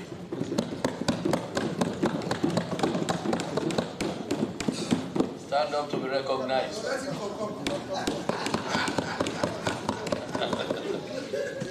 I also recognize the presence of Mr. Martin Mada George, Company Secretary of SLPHA. I recognize the presence of Mr. Andrew T. Pulum, Director of Finance, SLPHA. You are heartily welcome to the House of Parliament. Honorable members, the question is that the bill entitled the Supplementary Appropriation Act 2025 be read the second time. All those in favor say aye. Aye. Those against say nay. The ayes have it.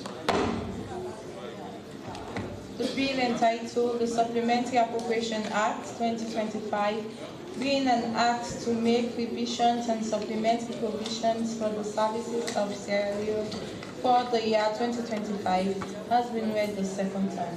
Committee speech. Mr. Clerk.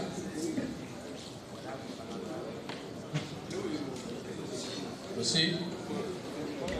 Clauses 1 to 5 and the schedule stand part of the bill.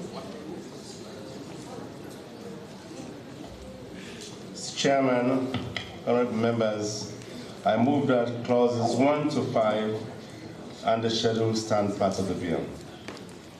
Honorable members, the question is that clauses 1 to 5 and the schedule stand part of the bill. Roman figure 1, page 1, sorry. Page 1, short title, long title.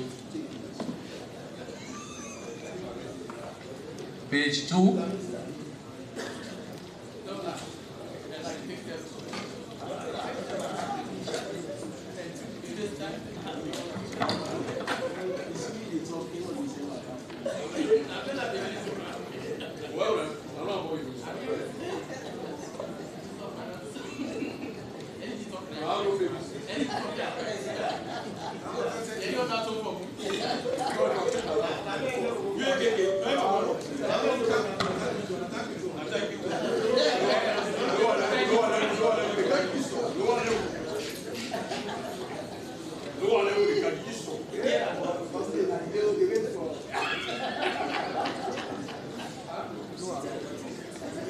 Honorable members, page 1 and 2, page 3.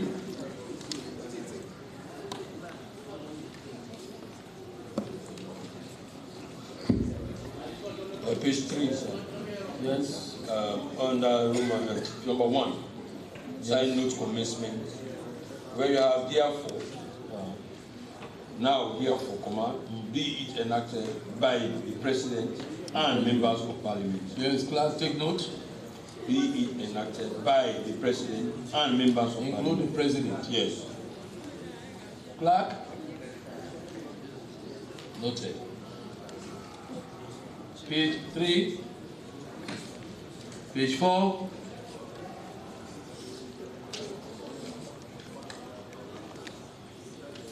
Page 5. Mr. Chairman, sorry to take you back, I'm just trying to read page 2, the first line. Page 2, first line, yes. Whereas it has become necessary to revise, I think we delete the D. Yeah, delete the D. You're right. Page 2, 3, 4. I'm sure the one in the edition, page 3 as well is right. Yes, page 4. Honorable members, page 5.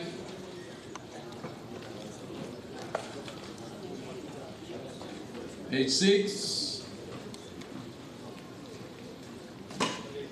Page 7.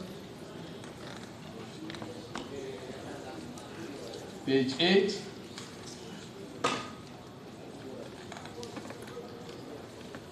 Page 9.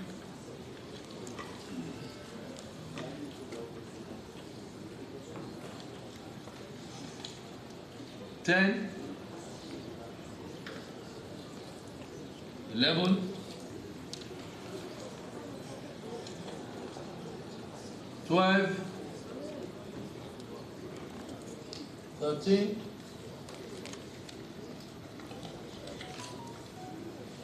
14,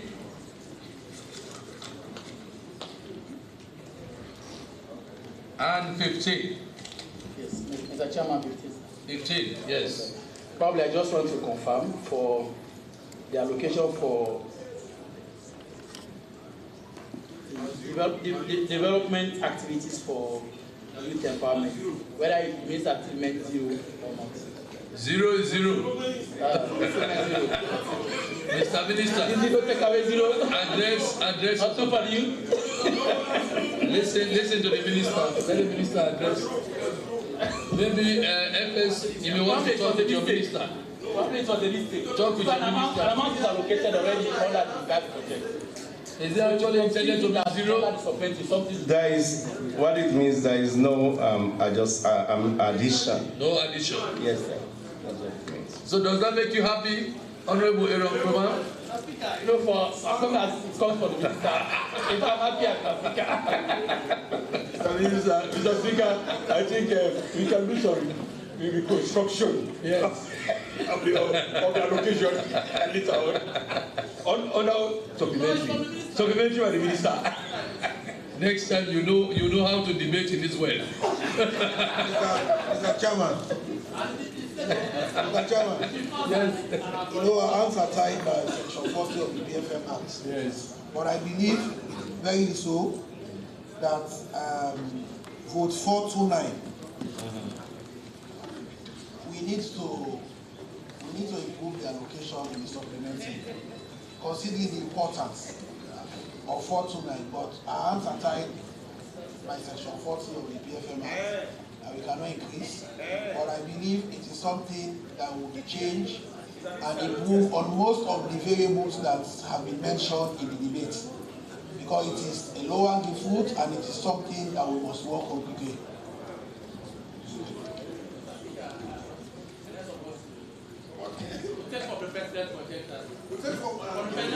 Or contingency. We take for contingency. No, you cannot adjust that one, because that figure, the figure you are seeing, is brought to this way by the very chairman of the board.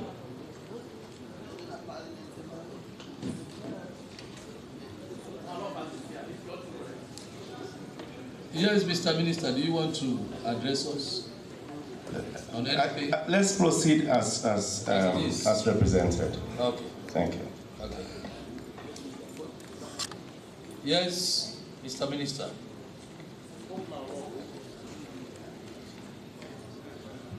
Mr. Chairman, honorable members, I move that clauses 1 to 5 and the schedule stand part of the bill as amended. Honorable members, the question is that clauses 1 to 5 and the schedule stand part of the bill as amended. All those in favor say aye. Aye. Those against say nay. The ayes have it. Clauses 1 to 5 and the schedule form part of the bill as amended. The House is on.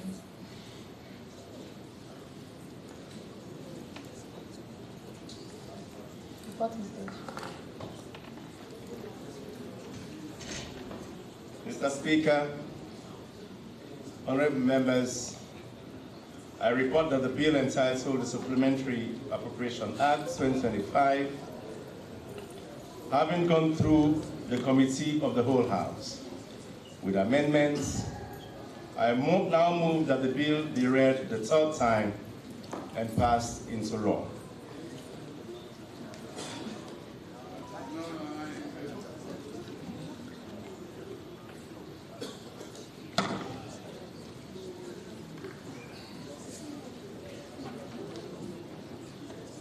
Honorable members, the question is that the bill entitled the Supplementary Appropriation Act 2025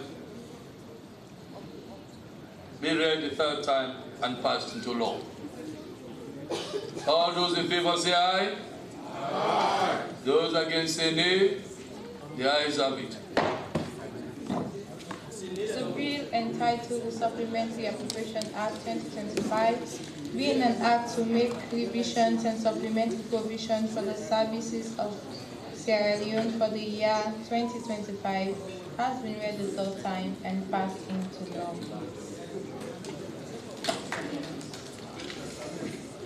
Thank you very much, Mr. Minister. You've done quite well.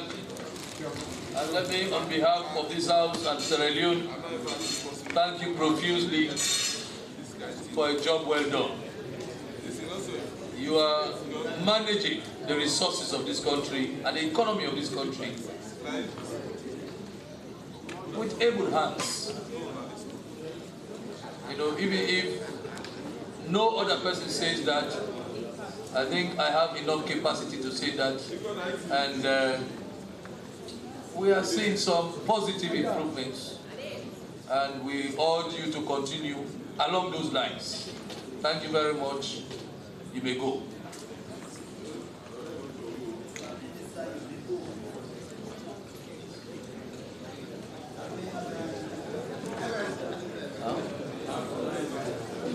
Honorable members, I am to inform you that we are actually going to adjourn this meeting to Tuesday, the 2nd. But let me inform you that immediately after sitting, before sitting on Tuesday, we know the sitting is at 10 a.m. prompt.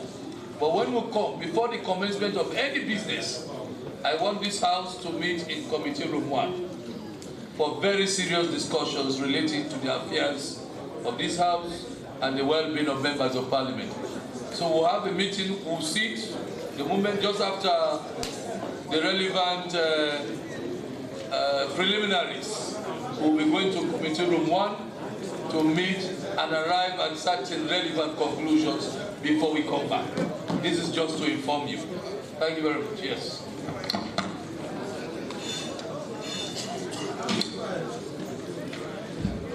Announcement.